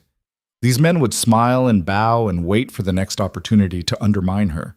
She'd need to prove herself over and over, earn their grudging acceptance through competence and persistence. It was exhausting just thinking about it. But as the meeting continued, discussions of trade routes and border disputes and grain supplies, Alara realized something had shifted. The councilmen still didn't like her, but they were listening, actually listening when she pointed out flaws in their reasoning or suggested alternatives. Draven backed her up consistently, refusing to let them dismiss her input. By the time the meeting ended, Alara had a headache and a new appreciation for how much work ruling actually required. You did well, Draven said as they walked back through the fortress together. I felt like a fish flopping around on a dock. He laughed, an actual laugh, warm and genuine. That's how everyone feels their first few meetings. You'll get better at it. If they don't poison my food first. I have someone taste all your meals. You're safe. Alara stopped walking. You what? Did you think I'd let the council anywhere near your food after what they tried? Draven's expression was serious. I'm not taking chances with your life, Alara. Not anymore. The protectiveness in his voice made something flutter in her chest. Thank you. Don't thank me for basic security. He started walking again, and Alara hurried to catch up. Besides, you saved my life. The least I can do is make sure you keep yours. They were passing through the east wing when Tessa appeared, holding her daughter by the hand. The little girl, maybe 3 years old, had Draven's silver eyes and Tessa's dark curls. Your Majesty, Tessa said, dropping into a curtsy. I heard about the curse. Is it true? It's true, Draven confirmed. Tessa's eyes filled with tears. Then you'll live. You'll get to see them grow up. Draven's expression softened. He knelt in front of the little girl, who regarded him with solemn curiosity. Hello, Anna. Hello? The child said shyly. It was the first time Alara had seen Draven interact directly with any of his children, and the tenderness in his face was almost painful to witness. I'm sorry I haven't visited more, he said quietly. I was afraid, but I'm not afraid anymore. Anna considered this, then reached out and patted his cheek with her small hand. You're warm now. Draven's breath hitched. Yes, I am. Good. Mama says being cold all the time makes people sad. Your mama is very wise. Draven stood, looking at Tessa. All of you, you and the other women, the children, I want to make this right. I can't undo the past, can't change how I handled things, but I can do better going forward. You already are, Tessa said softly. Giving us real rooms, letting us walk freely, acknowledging the children, it's more than we ever hoped for. It's the bare minimum of what you deserve. Draven's jaw tightened. I let fear rule me for too long. It's time to stop hiding. After Tessa and Anna left, Draven turned to Alara. I need to make a public announcement about the children, about their mothers. The whole kingdom needs to know. Are you sure? Alara asked carefully. The council will lose their minds. Let them. These are my children. They shouldn't have to grow up as secrets. He took her hand. Will you stand with me when I do it? Always. The announcement was scheduled for 3 days later, giving the fortress time to prepare and the councilmen time to panic. Lord Brennan tried to talk Draven out of it, arguing that legitimizing bastards would create succession chaos. Draven listened politely, then ignored him completely. The day arrived cold and clear. The entire fortress gathered in the great hall, servants, guards, the remaining council, curious nobles who'd traveled from nearby estates. The women stood together near the front, holding their children, their faces a mixture of hope and terror. Draven took his place on the dais, Alara beside him. The crowd fell silent. 6 days ago, Draven began, his voice carrying through the hall, a curse that had plagued my family for 6 generations was broken. The Halric curse, which punished love with death, is gone. And it's gone because one woman had the courage to stand against it. He gestured to Alara, and hundreds of eyes turned toward her. She forced herself to stand straight, to meet their gazes without flinching. Queen Alara proved something I'd forgotten, Draven continued. That truth is stronger than fear. That honesty, no matter how difficult, is better than comfortable lies. So today, I'm going to practice what she taught me. He paused, letting the tension build. I have 5 children, he said clearly. 4 daughters and 1 son, born to 4 different women. For years, I've hidden them away, ashamed of my own weakness, terrified that acknowledging them would give my enemies leverage. But no more. Gasps rippled through the crowd. The councilmen looked like they wanted to sink through the floor. These children are mine, Draven said, his voice hardening. They bear my blood, and from this day forward they bear my name. They will be educated, provided for, and protected as members of the royal family, and anyone who dares to harm them or their mothers will answer to me personally. He descended from the dais and walked to where the women stood. One by one, he took each child's hand, saying their names aloud for the whole hall to hear. Anna Halric, Marcus Halric, Elise Halric, Clara Halric. The baby, Marcus, was too young to understand, but the 3 toddlers stared up at their father with wide, wondering eyes. Draven knelt before them, and Alara saw his hands shake slightly as he rested a palm on each small head. You are my children, he said softly, but in the silent hall everyone heard. And I am proud to claim you. The hall erupted. Some people cheered, mostly servants and lower-ranking guards who had nothing to lose by supporting their king. Others whispered furiously, scandalized. A few nobles stormed out in protest. But the women were crying, clutching their children and each other, and Draven stood with them, his face set and determined, daring anyone to challenge him. Later, after the crowd had dispersed and the children had been taken back to their rooms, Alara found Draven standing alone on the battlements. Snow was falling softly, dusting his dark hair with white. You know the nobles are going to make this difficult, she said, joining him. Let them try. Draven didn't look at her, his gaze fixed on the mountains. I've spent my whole life making decisions based on fear. Fear of the curse, fear of my enemies, fear of my own emotions. I'm done with that. Even if it costs you political support from people who wanted my wife dead and my children hidden, I'll survive without it. He finally turned to face her, and the emotion in his eyes took her breath away. You were right, Alara. The worst thing isn't dying. It's living your whole life afraid to feel anything real. I can't believe you remembered that. I remember everything you say. He moved closer, his hand finding hers. The council is already plotting how to minimize the damage from today's announcement. They'll want me to clarify that the children aren't in line for the throne, that they're acknowledged but not legitimate. Are you going to do it? I don't know yet. Marcus is my only son, but he's also not born of my queen. Legally, any children we have together would have priority. He studied her face. We haven't talked about that. About heirs. Alara's cheeks heated. No, we haven't. We should. Eventually. His thumb traced circles on the back of her hand. But not tonight. Tonight, I just want to stand here with you and not think about politics or succession or anything except how warm you are. They stood together as the snow fell around them, and for the first time since arriving at this cold fortress, Alara felt like she belonged. The next few weeks were a whirlwind. News of the broken curse spread beyond the fortress, traveling through the frontier kingdoms like wildfire. Some people celebrated. A Halric king who could actually live past 30 was good for stability. Others were suspicious, convinced the whole thing was a trick or a lie. Delegations arrived from neighboring territories, ostensibly to offer congratulations, but really to assess whether Draven's newfound freedom from the curse made him more or less dangerous. Alara sat through endless formal dinners, smiling until her face hurt and deflecting barely veiled insults with the grace she was learning to fake. The children adapted surprisingly well to their new status. Anna, the oldest at 3, seemed to understand that something had changed for the better. She started calling Draven Papa instead of the king, and he visibly melted every time she did it. The women were more complicated. Grateful, yes, but also wary. Years of hiding had left scars, and no amount of royal acknowledgement could erase them overnight. Alara spent time with them daily, not as queen, but as someone who understood what it was like to be discarded and forced to survive. "You're different from what we expected," Mira admitted one afternoon.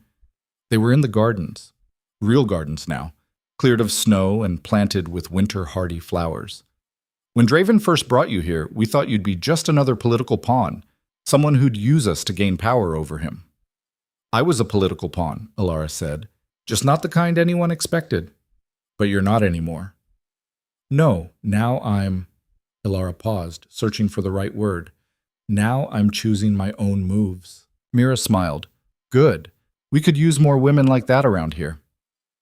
That evening, as Alara prepared for yet another formal dinner, there was a knock at her door. She opened it to find a young messenger, breathless and wide-eyed.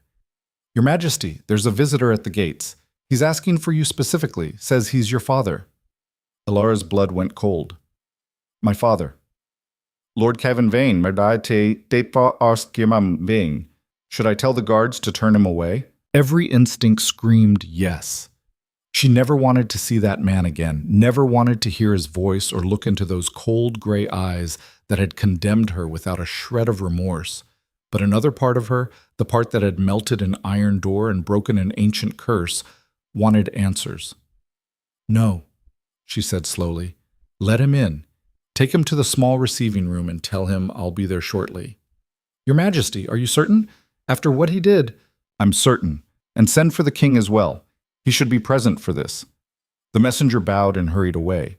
Alara took a moment to steady herself, staring at her reflection in the mirror. The scar was still there, still prominent, but somehow it looked different now. Not a mark of shame, but a reminder of survival. She found Draven in the corridor outside the receiving room. He looked furious. "You don't have to see him," he said without preamble. "I can have the guards throw him out right now." "I want to see him. I need to." Alara took his hand. "But I need you there with me. Always." They entered together. Lord Kevin Vane stood by the window, his back to the door. He was smaller than Alara remembered, his shoulders stooped, his hair grayer. When he turned, his expression was carefully neutral. "Alara," he said, "or should I say Your Majesty?" "You shouldn't say anything," Draven said coldly. "You're here because my wife is more merciful than you deserve. Speak your piece quickly, before I change my mind about allowing this meeting." Kavan's gaze flicked to Draven, then back to Alara. "I heard rumors about the curse, about your abilities. I had to see for myself if they were true." "They're true," Alara said, her voice steady despite the rage building in her chest. "The fire magic you tried so hard to suppress, it's back, stronger than ever." Something flickered in Kavan's eyes, fear. "I see. Do you?" "Because I'm not sure you understand what you did." Alara stepped closer, and she let just enough fire kindle in her palms to make them glow. "You sealed away my magic. You branded me as cursed and sold me like livestock. You destroyed my life to hide your own secrets. So tell me, Father, was it worth it?" Kevin's throat worked. "You don't understand the position I was in. The province was failing. The crops were dying. The people needed someone to blame. So you blamed your daughter, your own child." The fire in Alara's hands burned brighter. "What were you hiding? What was so terrible that you had to sacrifice me to protect it?" "I didn't sacrifice you. I saved you. You sold me at auction to keep you alive." Kaven's composure cracked. "You think I didn't know what your magic was? Your mother—" He stopped, swallowing hard. Your mother was a fire wielder, powerful, brilliant, and hunted. The old magic had been outlawed in our province for 2 generations. When the council discovered what she was, they wanted her executed. I made a deal to spare her life. I'd suppress your magic when it manifested, keep it hidden, and in exchange they'd leave our family alone. Elara stared at him. My mother was executed when I was 12. You told me it was illness. They killed her anyway. Once you started showing signs of power, they decided the bloodline was too dangerous. So I sealed your magic and made sure no one would ever look at you as a threat. I made you worthless in their eyes. Kevin's voice shook. And when the province started failing, when they needed a scapegoat, I gave them you instead of watching them burn down everything we'd built looking for more fire wielders. The confession hung in the air like smoke. You could have told me, Elara said quietly. You could have explained, could have given me a choice. You were 15. What choice could you have made? They would have killed you. So instead you let me think I was cursed. Let me believe I was worthless and unwanted. Let me be sold like an animal. The fire in Elara's hands flared. You saved my life by destroying everything that made it worth living. I did what I had to do. No, you did what was easiest, what protected you and your precious reputation. Elara extinguished the flames with a thought. I used to dream about this moment, about confronting you, making you admit what you'd done. But now that you're here, I realize something. What's that? I don't need your apology. I don't need your excuses. I don't need anything from you at all. Elara straightened her shoulders. You tried to erase me, and instead you made me stronger. You sold me to save yourself, and I ended up breaking a curse that killed kings. So thank you, Father. Thank you for teaching me that the people who should protect you are often the ones you need protection from. Kevin flinched like she'd struck him. Draven stepped forward. You have 5 seconds to leave this fortress. After that, I'll have you arrested for conspiracy to harm the queen. I'm her father. You're nothing, Draven said flatly. You lost any claim to that title the moment you put her on that auction block. Now get out before I forget my wife's mercy and kill you where you stand. Kavan looked at Elara one last time, and she thought she saw something like regret in his eyes. But it was too little, too late. He left without another word. Elara stood very still, waiting for the tears or the anger or the grief. But all she felt was empty, hollow, like she'd been carrying a weight for so long that now that it was gone, she didn't know how to stand properly. Are you all right? Draven asked softly. I don't know. Elara looked down at her hands, unmarked, unremarkable, except for the power that lived beneath the skin. He destroyed my mother, destroyed me, and he did it all to save himself. He did it because he was a coward. Does it matter why he did it? The damage is still done. Draven pulled her into his arms, and Elara let herself lean into his warmth. The damage doesn't define you. What you built from the ruins, that defines you. I wanted him to suffer, Elara admitted quietly. Wanted him to feel even a fraction of what I felt. But seeing him, he's already suffering. He's just too proud to show it. So what do you want to do? Elara pulled back, meeting Draven's eyes. I want to make sure no other girl has to go through what I did. No more children hidden away because of who their parents are. No more women sold because they're inconvenient. No more people suppressed and silenced because they're different. That's a tall order. Good thing I'm queen then. Elara managed a smile. And I have a king who's finally free to help me. Draven's answering smile was warm and real. Then let's get to work. The work began immediately, and it was harder than Elara had imagined. Changing laws was one thing. Draven could decree new policies with a stroke of his pen. But changing minds, dismantling generations of prejudice and fear, that required something more. It required patience Elara didn't always have, and persistence that wore her down daily. The first battle was over the children. Despite Draven's public acknowledgement, the nobles refused to accept them as legitimate members of the royal family. Lord Brennan presented a petition signed by half the remaining council, demanding that the children be stripped of the Halric name. They're bastards, Brennan argued during a particularly heated council meeting. Acknowledging them is one thing, Your Majesty, but giving them your name, allowing them to live in the royal wing, treating them as equals to any future legitimate heirs, it sets a dangerous precedent. Dangerous how? Elara asked, her voice deceptively calm. It undermines the sanctity of marriage, the importance of legitimate succession. The sanctity of marriage? Alara stood and the councilman shifted uncomfortably. She'd learned to use her fire strategically now, not threatening them directly, but letting small flames dance across her fingertips as a reminder of what she could do. You mean the institution that saw me sold at auction to the highest bidder? That institution you're so concerned about protecting? Your Majesty, that's hardly comparable, isn't it? These children exist because their mothers had no choice, because refusing a king's bed could mean death or exile. You want to punish them for circumstances beyond their control, just like my father punished me for magic I didn't ask for. The flames grew brighter.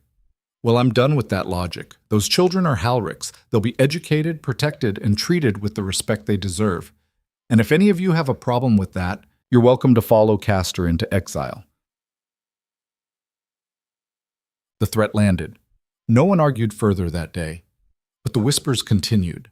Servants gossiped. Nobles visiting from other territories made snide comments just loud enough for Alara to hear.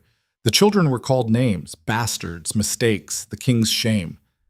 Anna came to Alara crying one day after a visiting lord's daughter had pushed her and called her mother a whore. Alara held the little girl until her tears stopped, then made a decision. How would you like to learn to read? She asked. Anna's eyes went wide. Me? But Mama says reading is for nobles. Reading is for anyone who wants to learn, and I think you'd be very good at it. She started teaching all 4 children personally, reading, writing, basic arithmetic. Draven joined when he could, his presence normalizing their right to education. Other children from the fortress, servants' kids, guards' daughters, started appearing at the lessons, curious. Alara welcomed them all. What are you doing? Draven asked one evening, finding her surrounded by a dozen children of varying ages, all struggling through a primer. Teaching, Alara said simply. If we want things to change, we have to start with the next generation. The council will hate this. The council hates everything I do. At least this way I'm doing something useful. Within 2 months, the informal lessons had grown into an actual school. Alara requisitioned an unused wing of the fortress, hired tutors for subjects she couldn't teach herself, and opened enrollment to any child in the surrounding territory. The nobles were outraged, educating common children alongside their betters? Unthinkable. But the common people loved it. Applications flooded in. The council tried to shut it down. Alara threatened to cut their salaries to fund it. They backed down. But the victories were small and hard-won, and for every step forward there seemed to be 2 steps back.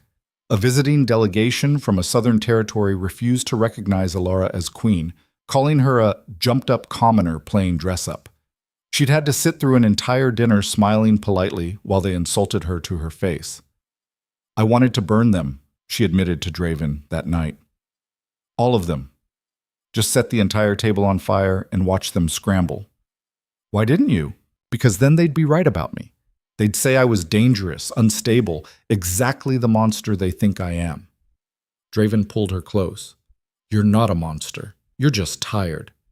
I'm exhausted, Alara corrected, and I don't know if it's worth it. We break 1 curse, and there are 10 more waiting.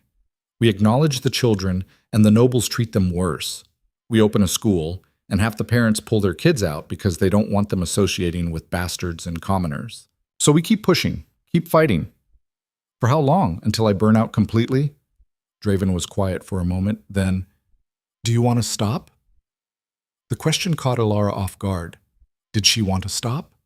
Part of her, the exhausted, frustrated part, whispered yes.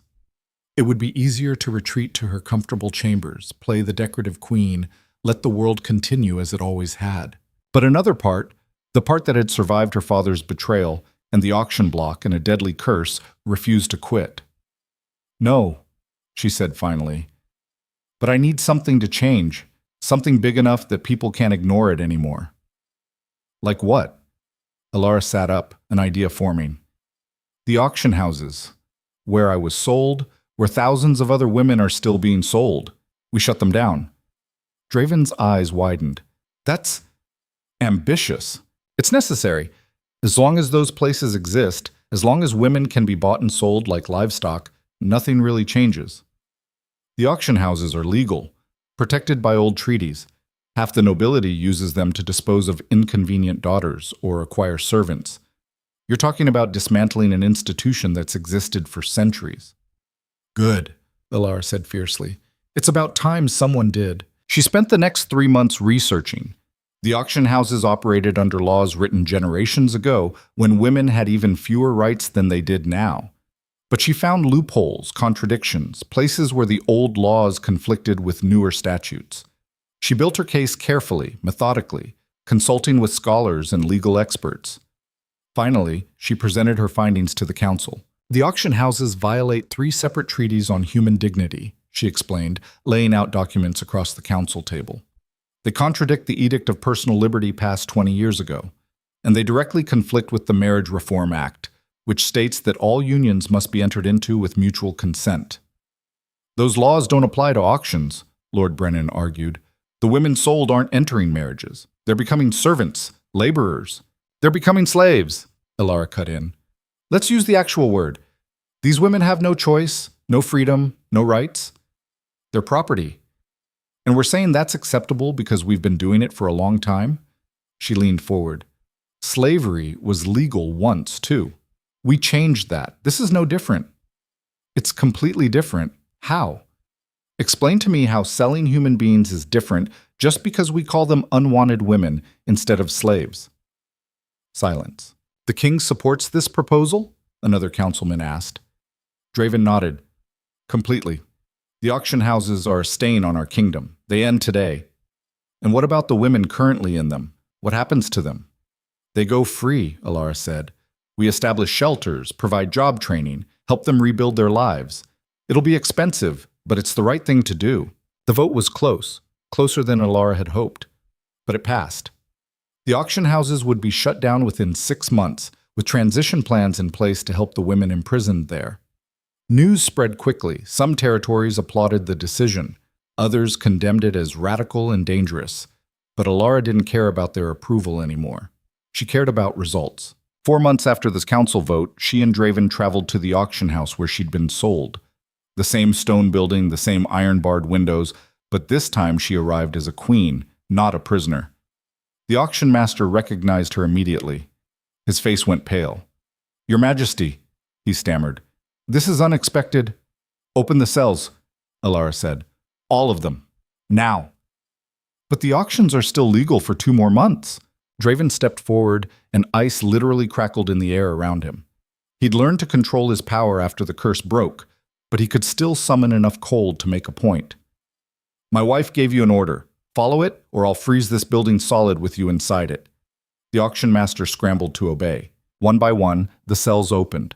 Women emerged blinking into daylight, some young, some old, all bearing the same haunted look Ilara remembered from her own time in captivity.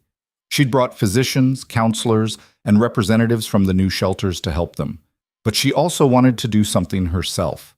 She found a young woman huddled in the corner of one cell, hood pulled low to hide her face. Something about her posture reminded Ilara painfully of herself.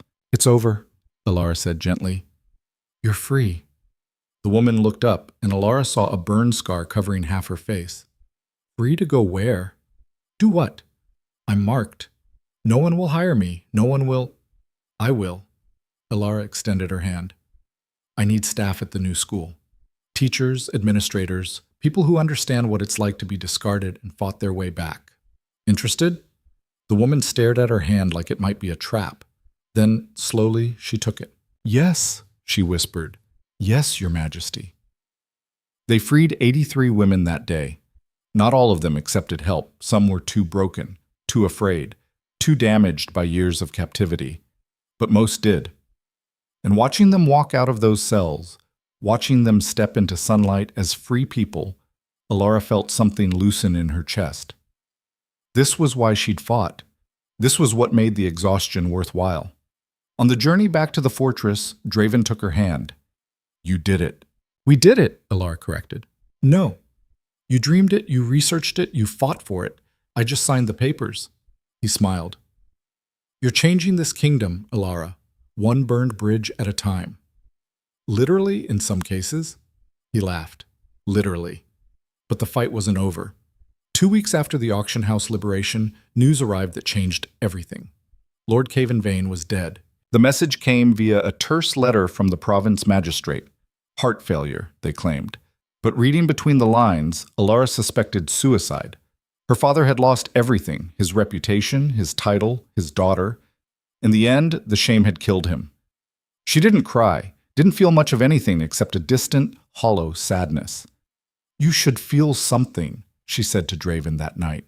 "Relief, anger, satisfaction, something. But I just feel empty."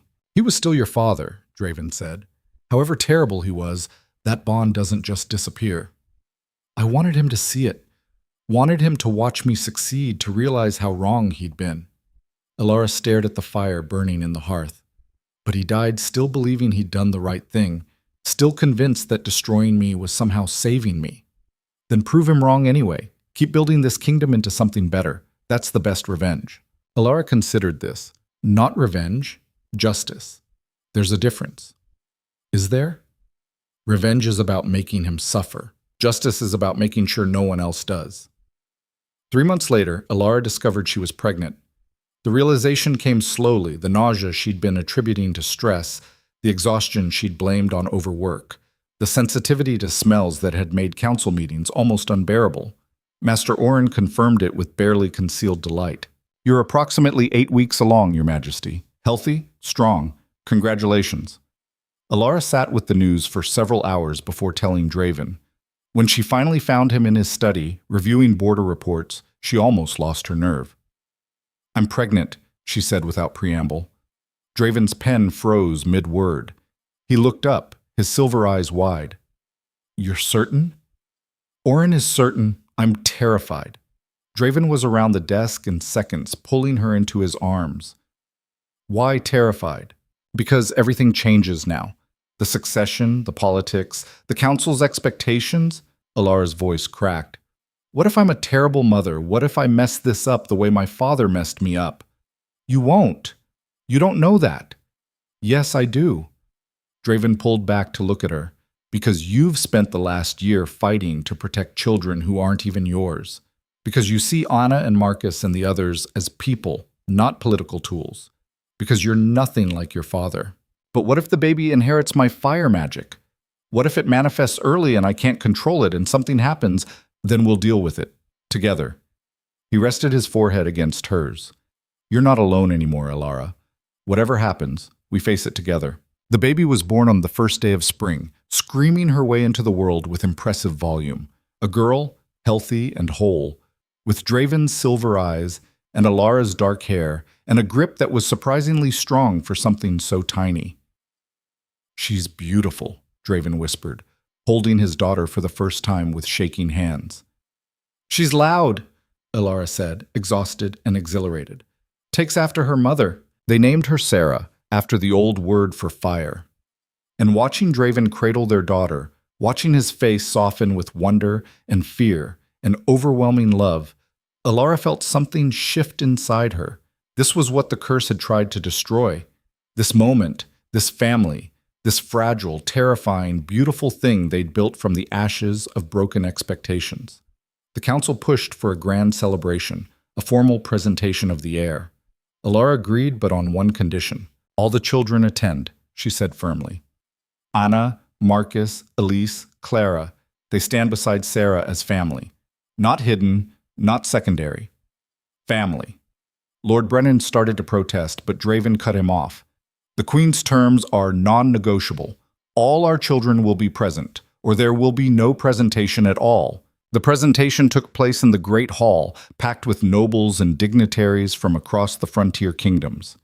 Alara stood on the dais in formal robes, Sarah in her arms, while Draven's other children stood in a line beside them. Anna, now 4 years old, held Marcus's hand. The toddlers fidgeted in their fancy clothes. "This is my daughter," Draven announced, his voice carrying through the hall. "Princess Sarah Halric, heir to the throne. And these," he gestured to the other children, "are also my children. Anna, Marcus, Elise, Clara. They are Halrics. They are protected by the crown, and anyone who treats them as less than family will answer to me." A few nobles looked scandalized. Most looked resigned. But some, particularly the younger ones, the ones who'd grown up hearing stories of the broken curse, looked thoughtful. Change was slow, but it was happening. After the ceremony, Ilara found herself on the battlements again, Sarah asleep in her arms. The sun was setting, painting the mountains in shades of orange and gold. The fortress looked different now, warmer, more alive. Flowers grew in the gardens.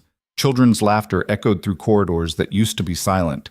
The East Wing, once a prison for Draven's secrets, had become a bustling household full of life. "You're thinking too hard," Draven said, joining her. "I can practically hear the gears turning. I'm thinking about how far we've come, how much has changed, and how much still needs to change." "Always?" Ilara smiled.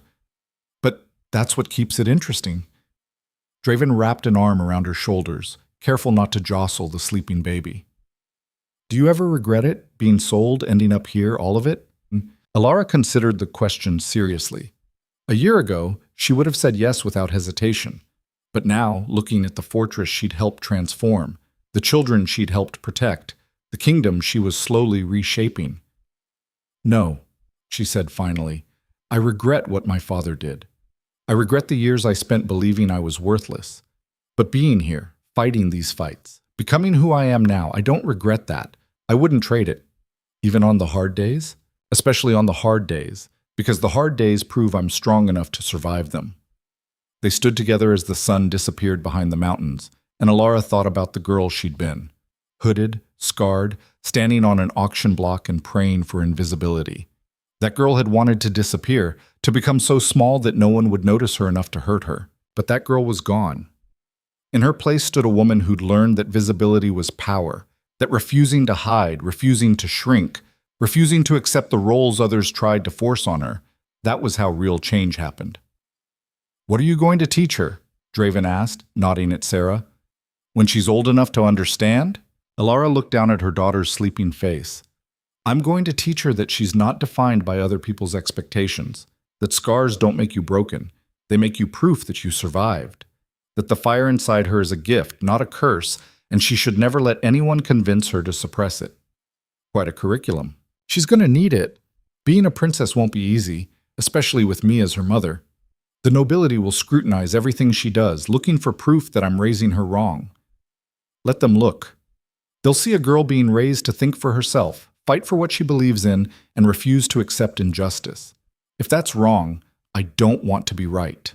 Sarah stirred in Ilara's arms, making a small noise before settling back to sleep. Such a tiny thing, with no idea of the weight of expectations already resting on her small shoulders. But Ilara would make sure those expectations didn't crush her the way they'd nearly crushed Ilara. "The school is expanding again," Ilara said, changing the subject. "We've had requests from 3 neighboring territories to open branches there." "Are you going to do it?" "If we can find the funding and the staff, yes. Education shouldn't be limited to one fortress." She paused. "I've been thinking about other reforms too. Laws about inheritance, about women's property rights, about changing the entire kingdom," Draven finished, amused. "Is that a problem?" "Not for me. But the council might finally stage that coup they've been quietly planning. Let them try. We've survived worse. And they had. Curses and conspiracies, betrayals and battles. Each challenge had made them stronger, more certain of who they were and what they were fighting for." 6 months later, the final piece fell into place. Ilara was in the library, researching property laws, when a servant brought news. The magistrate from her father's province was requesting an audience. "Send him in," Ilara said, curious. The magistrate was a nervous little man who kept twisting his hat in his hands. "Your Majesty, thank you for seeing me. I've come regarding Lord Vane's estate." "What about it?" "Well, you see, when he died, the province assumed his lands would revert to the crown, but we discovered a will. One he'd written recently, before his death. It leaves everything to you." Ilara stared at him. "Everything? The estate, the lands, the holdings, all of it. He left a letter as well, if you'd like to read it." The magistrate produced a sealed envelope. Ilara's name was written on the front in her father's familiar handwriting. She took it with shaking hands. After the magistrate left, Ilara sat with the letter for a long time before opening it. Part of her didn't want to know what her father had written. didn't want to give him the final word. But another part needed to know. She broke the seal. Elara, by the time you read this, I'll be dead. I won't apologize for what I did. I still believe I made the only choices available to me at the time. But I will admit that I was wrong about you. I thought suppressing your magic would save your life. Instead, it nearly destroyed you. I thought selling you would keep you safe from those who hunted fire wielders. Instead, I sentenced you to a fate I never imagined you'd survive, let alone triumph over. You became a queen. You broke a curse. You're changing laws and protecting those the world tried to discard. Everything I told you that you could never be, you became anyway. I don't expect forgiveness. I don't deserve it, but I wanted you to know that in my final days, watching news of your accomplishments reach even our remote province, I felt something I thought I'd lost. Pride. Pride in my daughter, who proved stronger than every lie I ever told about her. The estate is yours. Do with it what you will. Burn it down if that brings you peace. But whatever you choose, know that you earned it. Not because you're my daughter, but because you became someone worth remembering. Kavan Vane. Elara read the letter 3 times, waiting for the anger or grief or satisfaction to come, but all she felt was a quiet, sad acceptance. Her father had died still broken by his own choices, but he'd recognized, in the end, what he'd thrown away. She showed the letter to Draven that evening. "What are you going to do with the estate?" he asked. Elara had been thinking about that all day. "I'm going to turn it into a shelter for women escaping the auction houses, for fire wielders who need safe places to learn their magic, for anyone the world tried to discard. I'm going to make it everything my father feared it would become, a place where the unwanted become powerful." Draven smiled. Perfect. The shelter opened 6 months later, on the anniversary of the day Elara had been sold at auction. Women came from across the frontier kingdoms, some fleeing bad situations, some seeking education, some simply looking for a place where their differences weren't treated as defects. Elara visited regularly, teaching fire magic to those who had it, sharing her story with those who needed to hear it. And each time she walked through those gates, past the estate that had once represented her father's rejection, she felt a little more of the old pain dissolve. She was standing in the garden one afternoon, Sarah toddling beside her with Anna's help, when Mira approached. "Your Majesty, there's someone here to see you." A young woman just arrived from the Southern Territories. She says she has your scar on the other side. Elara's heart skipped. "Show me." The woman waiting in the entrance hall was perhaps 18, with a scar running from her jaw to her temple, a mirror image of Elara's. She stood with her shoulders hunched, her eyes downcast, radiating the same shame Elara remembered feeling. "What's your name?" Elara asked gently. "Kira, Your Majesty." The girl's voice was barely audible. "I heard about this place. About you. I hoped. You hoped you'd find somewhere you belonged." Kira's eyes filled with tears. "They call me cursed, demon-touched. My family wants to sell me, but I ran away. I've been running for weeks." Elara recognized every word, every fear, every desperate hope. It was like looking into a mirror that reflected the past instead of the present. "You're safe here," Elara said firmly. "No one will sell you, hurt you, or make you feel less than human. This is a place for women the world tried to break, and we're going to teach you that being broken doesn't mean being defeated." Kira looked up, meeting Elara's eyes for the first time. "You really broke a curse?" "I really did. With fire and truth and refusing to accept that some things can't change." Elara smiled. "Want to learn how?" The girl nodded, something like hope flickering across her face. As Elara showed Kira around the shelter, introducing her to the other women, explaining the classes and resources available, she thought about how far she'd come. From the auction block to this, a queen, a mother, a teacher, a force that refused to be silenced or suppressed. That evening, back at the fortress, she and Draven stood together on the battlements again. It had become their ritual, this quiet moment at the end of long days, watching the sun set over mountains that no longer looked quite so cold. "Kira reminded me of myself," Elara said. "That scared girl who thought she had to hide forever. And now? Now she has a chance to become who she's meant to be, just like I did." Draven pulled her close. You know the council is already complaining about the shelter, calling it radical, dangerous, a waste of resources. Of course they are. Change always looks dangerous to people comfortable with the way things are. They're probably right that it's dangerous. You're creating a generation of women who refuse to be silent. That terrifies them. Alara smiled. Good. They should be terrified because those women are going to change everything. Sarah babbled from where she sat nearby, playing with wooden blocks. She'd started showing signs of fire magic already. Nothing major, just making her toys warm when she was excited. Anna sat with her, patiently teaching her to stack the blocks, unbothered by the occasional spark. Do you think it'll last? Alara asked quietly. Everything we've built, the reforms, the shelter, the changes. Or will it all crumble the moment we're gone? I think, Draven said slowly, that we're planting seeds. Some will grow, some won't, but enough will take root that there's no going back to the way things were. You've proven that unwanted women can become queens, that bastard children can be acknowledged and loved, that curses can be broken, and institutions can be dismantled. Those aren't lessons people forget easily. Even if the council tries to undo everything, even then, because you've shown people what's possible, and once people see that, they can't unsee it. Alara leaned into his warmth, watching the last light fade from the sky. Somewhere in the fortress, children were laughing. In the shelter, women were learning to wield fire without fear. Across the kingdom, laws were slowly changing, old prejudices slowly eroding. It wasn't perfect. It would never be perfect. There would always be another fight, another battle, another entrenched system to dismantle. But that was fine. Alara had never wanted perfection. She just wanted a world where girls like her, scarred, rejected, told they were worthless, could become something more than their trauma. And looking at the fortress she'd transformed, the kingdom she was reshaping, the daughter who would grow up believing her fire was a gift instead of a curse, Alara knew she'd succeeded.